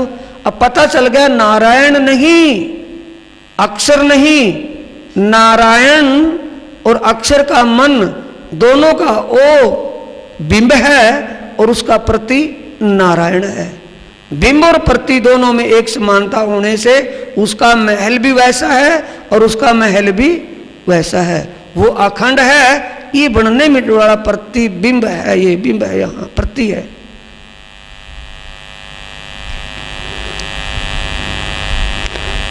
अब कहते हैं कि हे भक्तराज, मेरी यही इच्छा थी कि मुझे वास्तविकता का बोध हो। इस वास्तविकता के बोध के लिए आप इसे मेरा अहम समझो या मेरी एक खोज समझो कि असलियत आज समझ में आई। पूरा जीवन बीत गया, असलियत आपके द्वारा ही मुझे समझ में आई। आपकी बड़ी कृपा हुई, उस परमात्मा ने बड़ी मेहर की कि आपको मेरे पास भेजा। ये उनकी एक बात, उन्हीं कृपा है आत्म जागृति के विषय का। और मेरी गति सुनो। अब मैं तो ऐसा समझो, मुझे तो जैसा एक गुल्लर, और गुल्लर के पेड़ पर कितने गुल्लर लगे हैं और एक गुल्लर में कितने कीड़े हैं। एक बंद गुल्लर में जो कीड़ा है वो तो ये समझता है कि मैं ही हूं इस गुल्लर में, दूसरा और कोई नहीं है। उसको ये पता नहीं कि इसी गुल्लर के पेड़ पर और भी कितने गुल्लर लगे हैं और उन गुल्लरों में कितने कीड़े हैं। मुझे तो अब पता चला कि इस दुनिया में मेरे से आगे भी कुछ और कोई ज्ञानी या विद्वान है।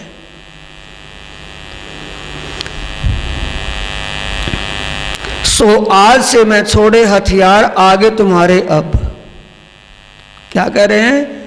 आगे पंडित मैं सब जीते, हारा ना काहूं सरभर। आज से पहले मैंने शास्त्रार्थ में बड़े बड़े विद्वान पंडितों को हराया है, लेकिन आज आपके सामने मैं हथियार डाल रहा हूं। यानी आज के बाद मैं किसी से भी शास्त्रार्थ करने का भाव दिल में नहीं लूंगा। अपने कल्याण के लिए सोचूंगा, उस परमात्मा को पाने के लिए, आत्म को जागृत करने के लिए अपना एक लक्ष्य बना करके रखूंगा, ना कि सुसुख ज्ञान का अहम दिल में पालूंगा। ये कभी नहीं करूंगा महाराज, बड़ी भूल हुई मुझसे। सो आज से छोड़े हथियार, आगे तुम्हारे सब। तुम तहकीक भेजे हक के आए मेरे सबब। मुझे जागृत करने के लिए, मुझे सुख पहुंचाने के लिए परमात्मा ने आपको भेजा है। आपकी अति कृपा हुई। मोको बताओ तुम वह जो रहा मुस्तकीम, मैं तो कछु ना जानत, मोहे दिखाओ अजीम। हे सर्वेश्वर, मैं आपके सामने बिल्कुल शून्य हूं। मैं तो एक दीवा बनकर के सूरज को दिखा रहा था प्रकाश। आप तो दोपहर का सूर्य स्वरूप हो। मुझे अब वो रास्ता बताइए जिससे मेरा अखंड कल्याण, अखंड मुक्ति हो जाए, अखंड शांति प्राप्त हो। रहा अजीम का मतलब, अजीम कहते हैं अखंड को। मुझे अखंड का रास्ता बताइए, यानी मैं मुक्ति को कैसे प्राप्त होऊंगा, मुझे अखंड शांति कैसे मिले। अब सब बातों को छोड़ करके मुझे वो तरीका बताइए। हे सर्वेश्वर, मेरे लिए तो आप साक्षात परमेश्वर स्वरूप हो। जेता अंकुर इनका तहाँ लो भई सोहबत, फेर तिन से जुदे पड़े आए नौतन पुरितित। अंकुर जितना होता है उतना ही सुख उसको मिलता है, ना फालतू ना कम। देवेंगे तो उगल जाएगा, जितना हजम होगा उतना ही हजमा पाएगा। तो जितना उसके अंकुर में था उतना ज्ञान चर्चा से सुख मिला। सबसे पहला चांस है हद के जीव को वो अखंड परमधाम का ज्ञान मिलना। सबसे पहले ये छोल आई थी, जैसे एक लहर आती है और छोल आकर के छिलक करके वो ज्ञान कहाँ चला गया? संसारिक जीव के पास। अब इसके बाद प्रणद महाराज ठाकुर नौतनपुरी के लिए विचारते हैं। जूनागढ़ में रहते हुए मूल स्वरूप धामधनी अक्षरातीत जी ने महाराज जी के हृदय में प्रेरणा दी कि आप जल्दी से जल्दी नौतनपुरी चलो, क्योंकि नौतनपुरी में नौतनपुरी की प्रजा के ऊपर एक बहुत बड़ा संकट आने वाला है। वहाँ के राजा वजीर ने जो बादशाहों को जजिया दिया जाता था, जमीन का टैक्स, वो नहीं दे पाए थे। कई साल का रुका हुआ था और अहमदाबाद के बादशाह ने ऐलान कर दिया था कि नौतनपुरी के राजा या वजीर ने अगर इस बार टैक्स जमा नहीं करवाया तो हम नौतनपुरी पर हमला करेंगे, उसको अपने अधीन करेंगे। ये ऐलान कर दिया था। सारी प्रजा में सन्नाटा छाया हुआ था नौतनपुरी जामनगर में। तो ऐसी स्थिति में किसको प्रेरणा दी? महाराज जी को कि इंद्रावती कुछ भी कर, बहुत ही जल्दी से जल्दी नौतनपुरी में चल और वहाँ के इस काम को संभाल वजीर से मिलकर के अपने आप पर। एक किसकी आजमाइश हो रही है? इस खेल में ब्रह्मात्माओं की आया है ना, पीछे आया था, ये आजमाइश करते धाम धनी, खेल में अपनी संयन की। तब रूहों की आजमाइश हो रही है। अब आगे क्या आजमाइश होने वाली है, ये विचार करके महाराज नौतनपुरी जामनगर पहुंचते हैं।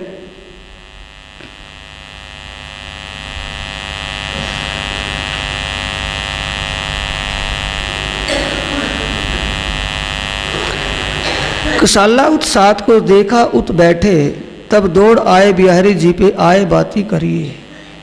बिहारी जी से आकर के पूछा कि ऐसा ऐसा नगरी में संकट आने वाला है, अगर आपकी इच्छा हो, इजाज़त, अगर आपका हुक्म हो तो मैं दीवानगिरी का काम ले लूं। कि हाँ, क्यों नहीं ले ले। बिहारी जी ने तुरंत कह दिया कि क्यों नहीं ले ले, कर ले तो अच्छा काम है। तो महाराज जी ने जाकर के जामनगर के वजीर और राजा से बात की कि आपने अब तक जजिया नहीं दिया कि नहीं, कि फिर अब कैसे होगा, कि क्या होगा, जो होगा देखेंगे भी, कि नहीं मैं उसका प्रबंध करता हूँ। कि क्या प्रबंध करते हो? कि यहाँ जो दीवानगिरी का कार्य है मैं उसको अपने हाथ ले लेता हूँ और मैं बादशाह को अपनी जिम्मेवारी पर रोक दूंगा, जो भी कुछ होगा उसका भुगतान मैं आप करूँगा। मैं 1 साल का वादा लेकर के आऊँगा, 1 साल के वादे में मैं 1 साल के बाद ये उसका कर चुकती कर दूंगा। कि महाराज आप 1 साल में कैसे कर दोगे, तो कई साल का है, कि कुछ भी हो 1 साल का मैं उनसे समय मांग लूँगा। महाराज ठाकुर वजीर के साथ जामनगर गए, वजीर के साथ अहमदाबाद गए। अहमदाबाद जाकर के बादशाह को सांत्वना दिलाई कि जनाब जितने दिन का टैक्स रुका हुआ है मैं उस टैक्स की अदायगी स्वयं करूँगा। अगर अदायगी 1 साल में ना हुई तो उसका भी जो दंड होगा मैं स्वयं भोगूंगा, पर जनता को किसी को सताया ना जाए।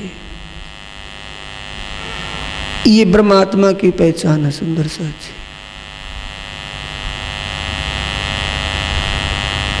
पता था उनको कि मेरे धाम धनीश का कोई ना कोई उपाय अवश्य करेंगे।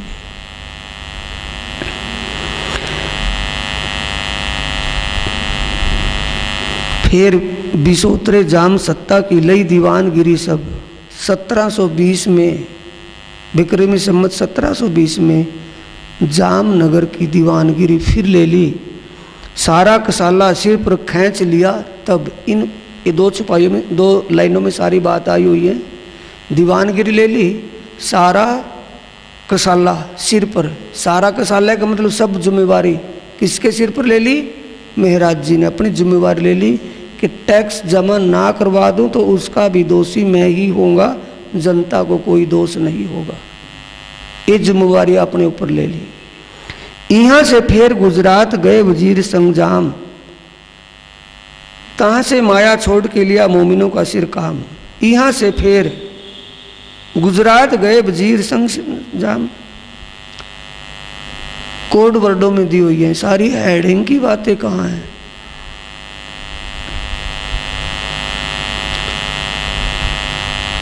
अब 1 साल हो गया। 1 साल तक 1 साल 9 महीने हो गए थे, 3 महीने बाकी बचे हुए थे। 9 महीने तक जब कोई भी चारा नहीं चला अदायगी का, कर अदायगी का, तो महाराज ठाकुर ने जान लिया कि अगर बादशाह अपनी तरफ से सज़ा देगा तो भारी रहेगी। जब हम दोषी ही हैं, गुनाहगार तो मैं ही हूँ, मैंने जिम्मेवारी ली थी।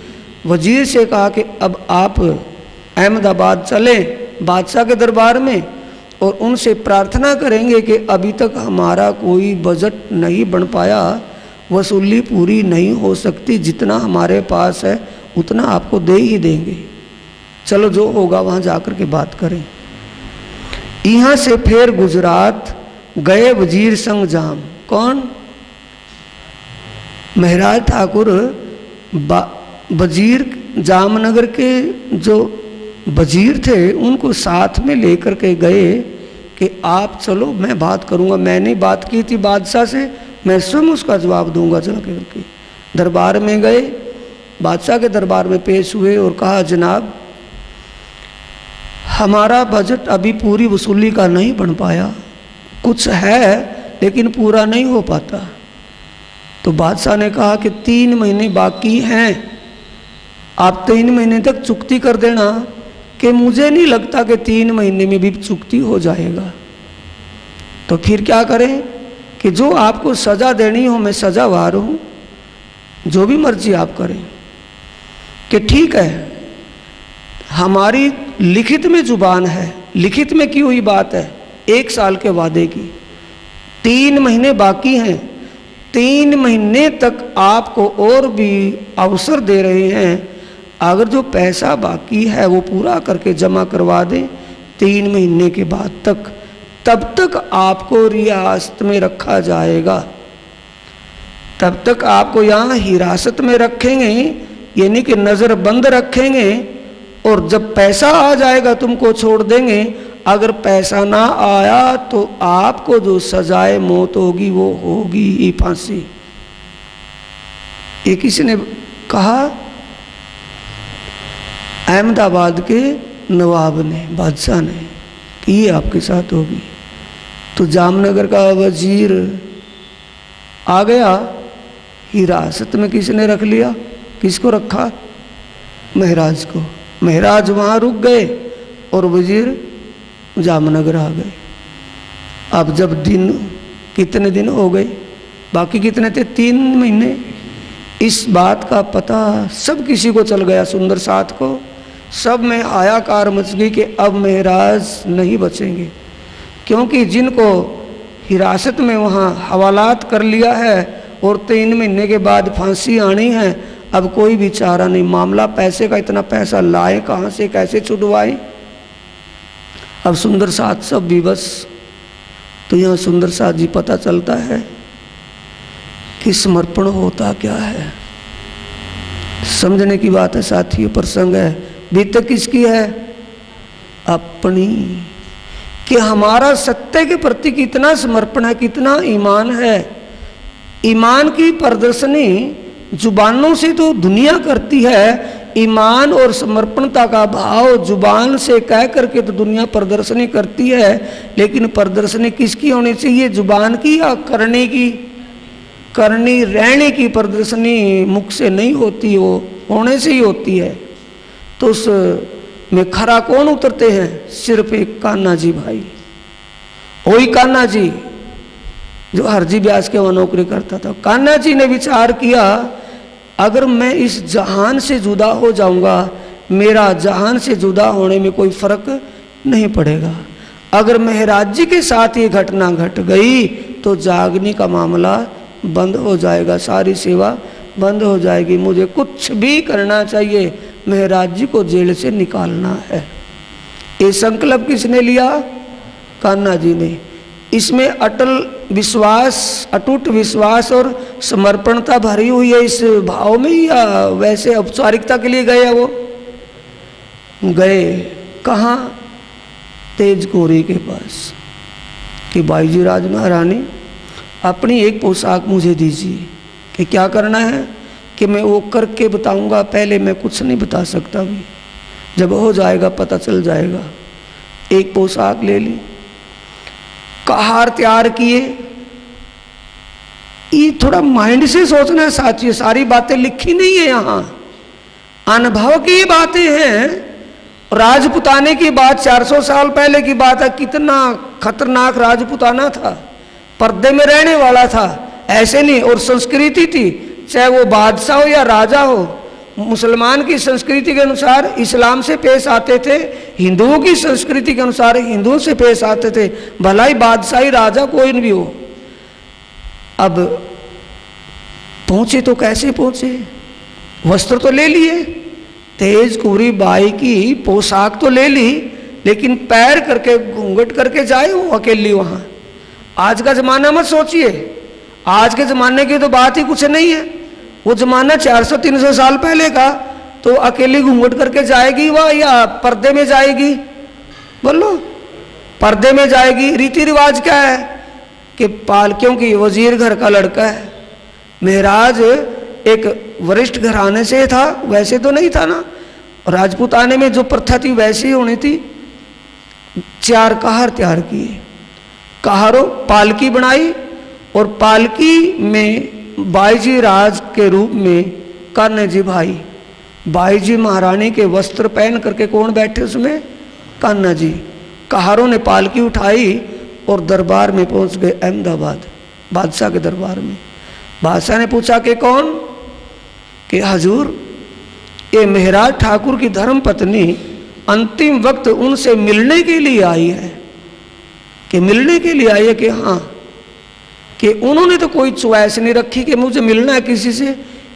कि जनाब आप स्वयं जानते हैं पत्नी के लिए पति के प्रति कितना दिल में भाव होता है, ये पत्नी स्वयं मिलने के लिए आई है उनसे। कि ठीक है, इनके लिए इंतजाम किया जाए। कनाते लगाई गई, कनातों के बीच में पालकी लेकर के कहार जेल के सामने पहुंचे, और जेल के सामने पालकी छोड़ करके जो पहरेदार थे सबको पीछे निकाल दिया, क्योंकि बाई जी मिलने के लिए आए महराज ठाकुर। कोई भी जेल में हो, जो सिपाही था वहाँ चौकीदार था, उनको दाएं बाएं किया गया कि उनको मिलने के लिए स्पेशल वो आई है, तो आपका क्या काम हुआ? अब अंदर कौन गए? कान्हा जी भाई। जब तेज कुंवरी की पोशाक पहने देखा तो पहचान लिया महाराज ने कि तेज कुंवरी यहाँ। तो ऊंचे स्वर में, क्योंकि क्या लगता है कि मेरी तो जान जाएगी, लेकिन तेज कुंवरी यहाँ क्यों परेशान हुई? तो ऊंची आवाज में कहा कि तेज कुंवरी तुम यहाँ। तुरंत घूंघट उठा लिया कान्हा जी ने कि महाराज शांत, बिल्कुल शांत हो जाइए, शोर करने की आवश्यकता नहीं है। कि तुम कैसे? कि समय ही इजाजत ये दे रहा है, कोई भी चारा नहीं चल रहा, वहाँ किसी से पैसा इकट्ठा नहीं हुआ, कुछ नहीं चारा चल रहा, कि कोई बात नहीं फांसी तो होगी। कि नहीं महाराज, ये क्या कह रहे हो? जब तक हम हैं और आपको ठेस आए जागनी बंद हो, ये कब कैसे मुनासिब हो सकता है? जागनी की सेवा करनी है आपको। ज़्यादा बातें ना करके जल्दी कीजिए, क्योंकि बिल्कुल समय, उंगलियों पर गिना समय मिला है मिलने के लिए, थोड़ा समय है, जल्दी कीजिए। ये पोशाक अपनी उतारिए और मेरी पोशाक पहनिए। अब जैसे 3 युद्ध किए फरी फरी, पछे गत मत मारी हरी, लई बस पोताने करी। अपने वश कर लिया इंद्रावती को माया ने। अब किसके कहने में? कान्हा जी कहने से। क्या किया? वही छल का काम। अपने वस्त्र कान्हा जी को दिए, और कान्हा जी जो तेज कुंवरी बाई के वस्त्र पहन करके आए थे वो मेरा ठाकुर ने पहने, और पालकी में बैठ करके कहार पालकी को लेकर के वापिस निकल गए। अंदर कौन बैठे हैं जेल की कोठरी में? उसमें हवालात में कान्हा जी भाई। अब कान्हा जी भाई को क्या था कि मौत तो है ही है, उसमें तो कोई शक नहीं है ना। अब मुझे दुनिया से क्या लेना देना? क्या मैं खाने में शौक, क्या मेरा पहनने में शौक, मेरा क्या है? कुछ नहीं है, क्योंकि ब्रह्म ज्ञान उसको मिला हुआ था। उसको परमधाम का ध्यान चितवनी ज्ञान में परिपक्व था कान्हा जी भाई। उसी दिन से अखंड ध्यान में बैठ जाते हैं। कभी कोई भी चौकीदार उनको टोकता है खाने पीने के लिए, तब भी वो ध्यान की मस्ती में बैठे मिलते हैं। इतने ध्यान में तल्लीन हो गए कि उनकी सुरता परमधाम के 25 पक्षों में हर पल रमण कर रही है। प्रियतम परब्रह्म परमात्मा की शोभा में, उनके सौंदर्य में इतनी डूबी हुई है कि आनंद मस्ती में ना भूख का पता ना प्यास का पता, उसमें इतने सराबोर हुए हुए हैं। 3 महीने हो गए लगातार, 3 महीने था, क्योंकि टाइम 3 महीने का बाकी बचा हुआ था ना, 12 महीने साल होने में, साल का वादा था। और 3 महीने में उसको कौन बाबूजी बन करके दिखाना था, शेविंग करवा करके। अब दाढ़ी कितनी बड़ी हो जाएगी 3 महीने में, दाढ़ी बड़ी बड़ी हो गई। कैसे हो गए? खोजा पीर से, जैसे ख्वाजा पीर होता है ना दाढ़ी वाला मुसलमान, ऐसे। और आप, वो 3 महीने की बात है, आप 3 घंटे लगातार ध्यान में बैठ कर के देखिए तो आपकी आंखों में सुर्खी स्वयं अपने आप पैदा हो जाएगी। भले आपकी कितनी वाइटनेस हो आंखों में, लेकिन सुर्खी बन जाएगी, क्योंकि आपकी चित्त वृत्ति सुरता जब एकाग्र होगी तो उस धाम धनी की कृपा से, उनके जोश से आपके अंदर उमंग और आनंद जो छाएगा, उस उमंग और आनंद की पहचान क्या है? आंखों की सुर्खी। अक्षरातीत धाम धनी जब निहारते हैं तो उनकी सफ़ेदी और उसमें ब्लैक में एक सफ़ेदी में लालिमा झलकती है, उनके प्रेम की पहचान निशान वो लालिमा होती है। तो वो कान्हा जी भाई प्रीतम परब्रह्म परमात्मा के प्रेम में इतने डूबे रहते थे, इतने डूबे रहते थे कि उनको अपने आप की होश नहीं थी। जिस दिन 3 महीने पूरे हुए और जल्लादों ने जाकर के उनको उठाया, गेट खोला और कंधा उनके बाजू पकड़ के कहा कि खड़ा हो भाई, चल फांसी के लिए चलो। तो उन्होंने ध्यान खोला और ऊपर देखा कि 2 आदमी खड़े हैं। कि क्या कहना चाहते हो?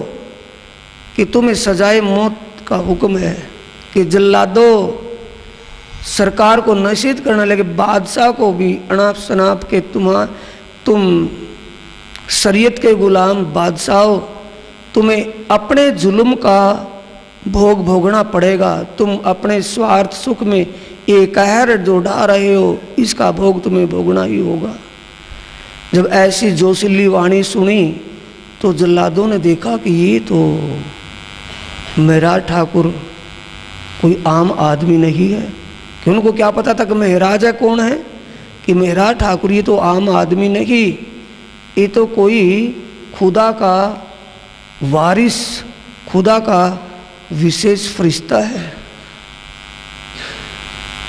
ये आम आदमी नहीं।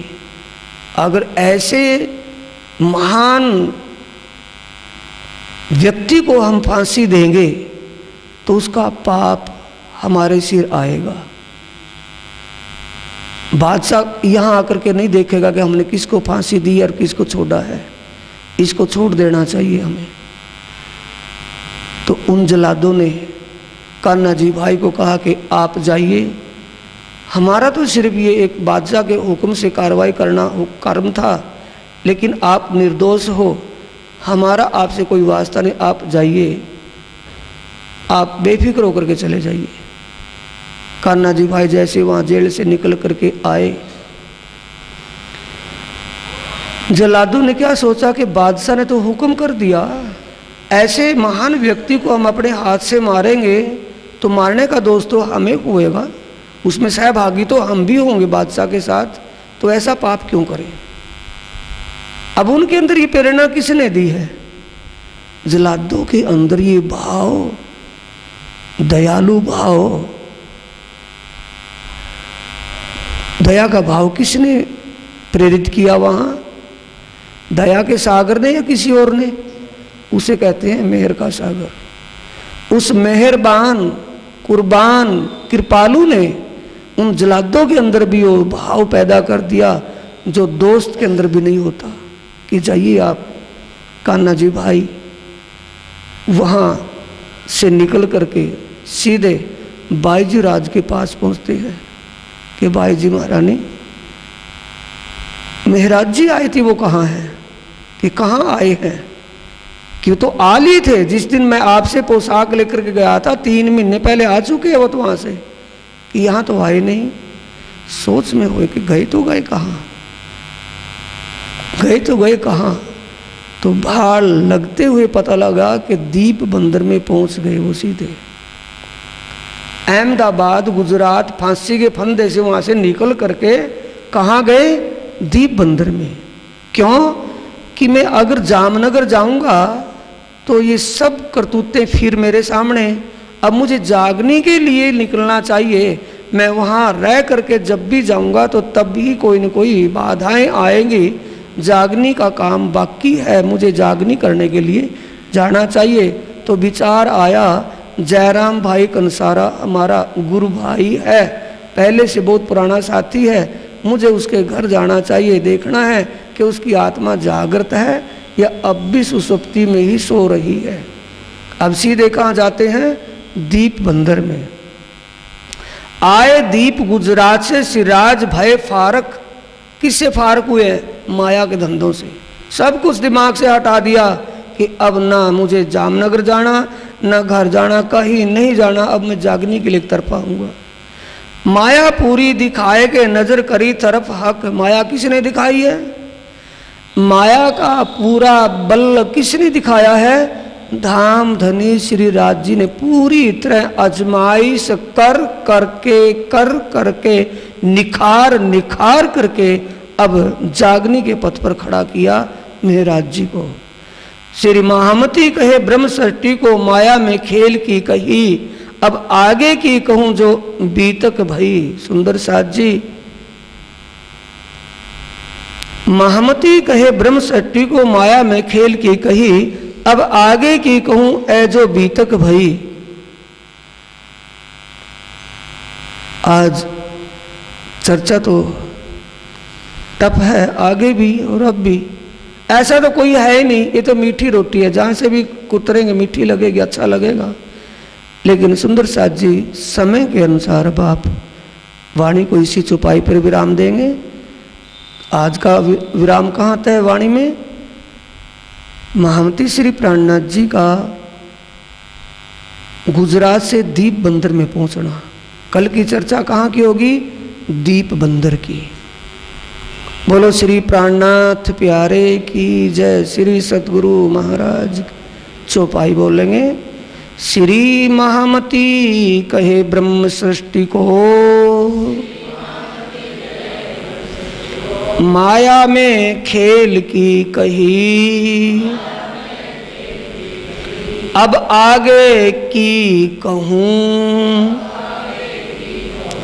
ए जो बीतक भई, ए जो बीतक भई, ए जो बीतक भई। बोलो श्री प्राणनाथ प्यारे की, श्री सद्गुरु महाराज की प्रणाम।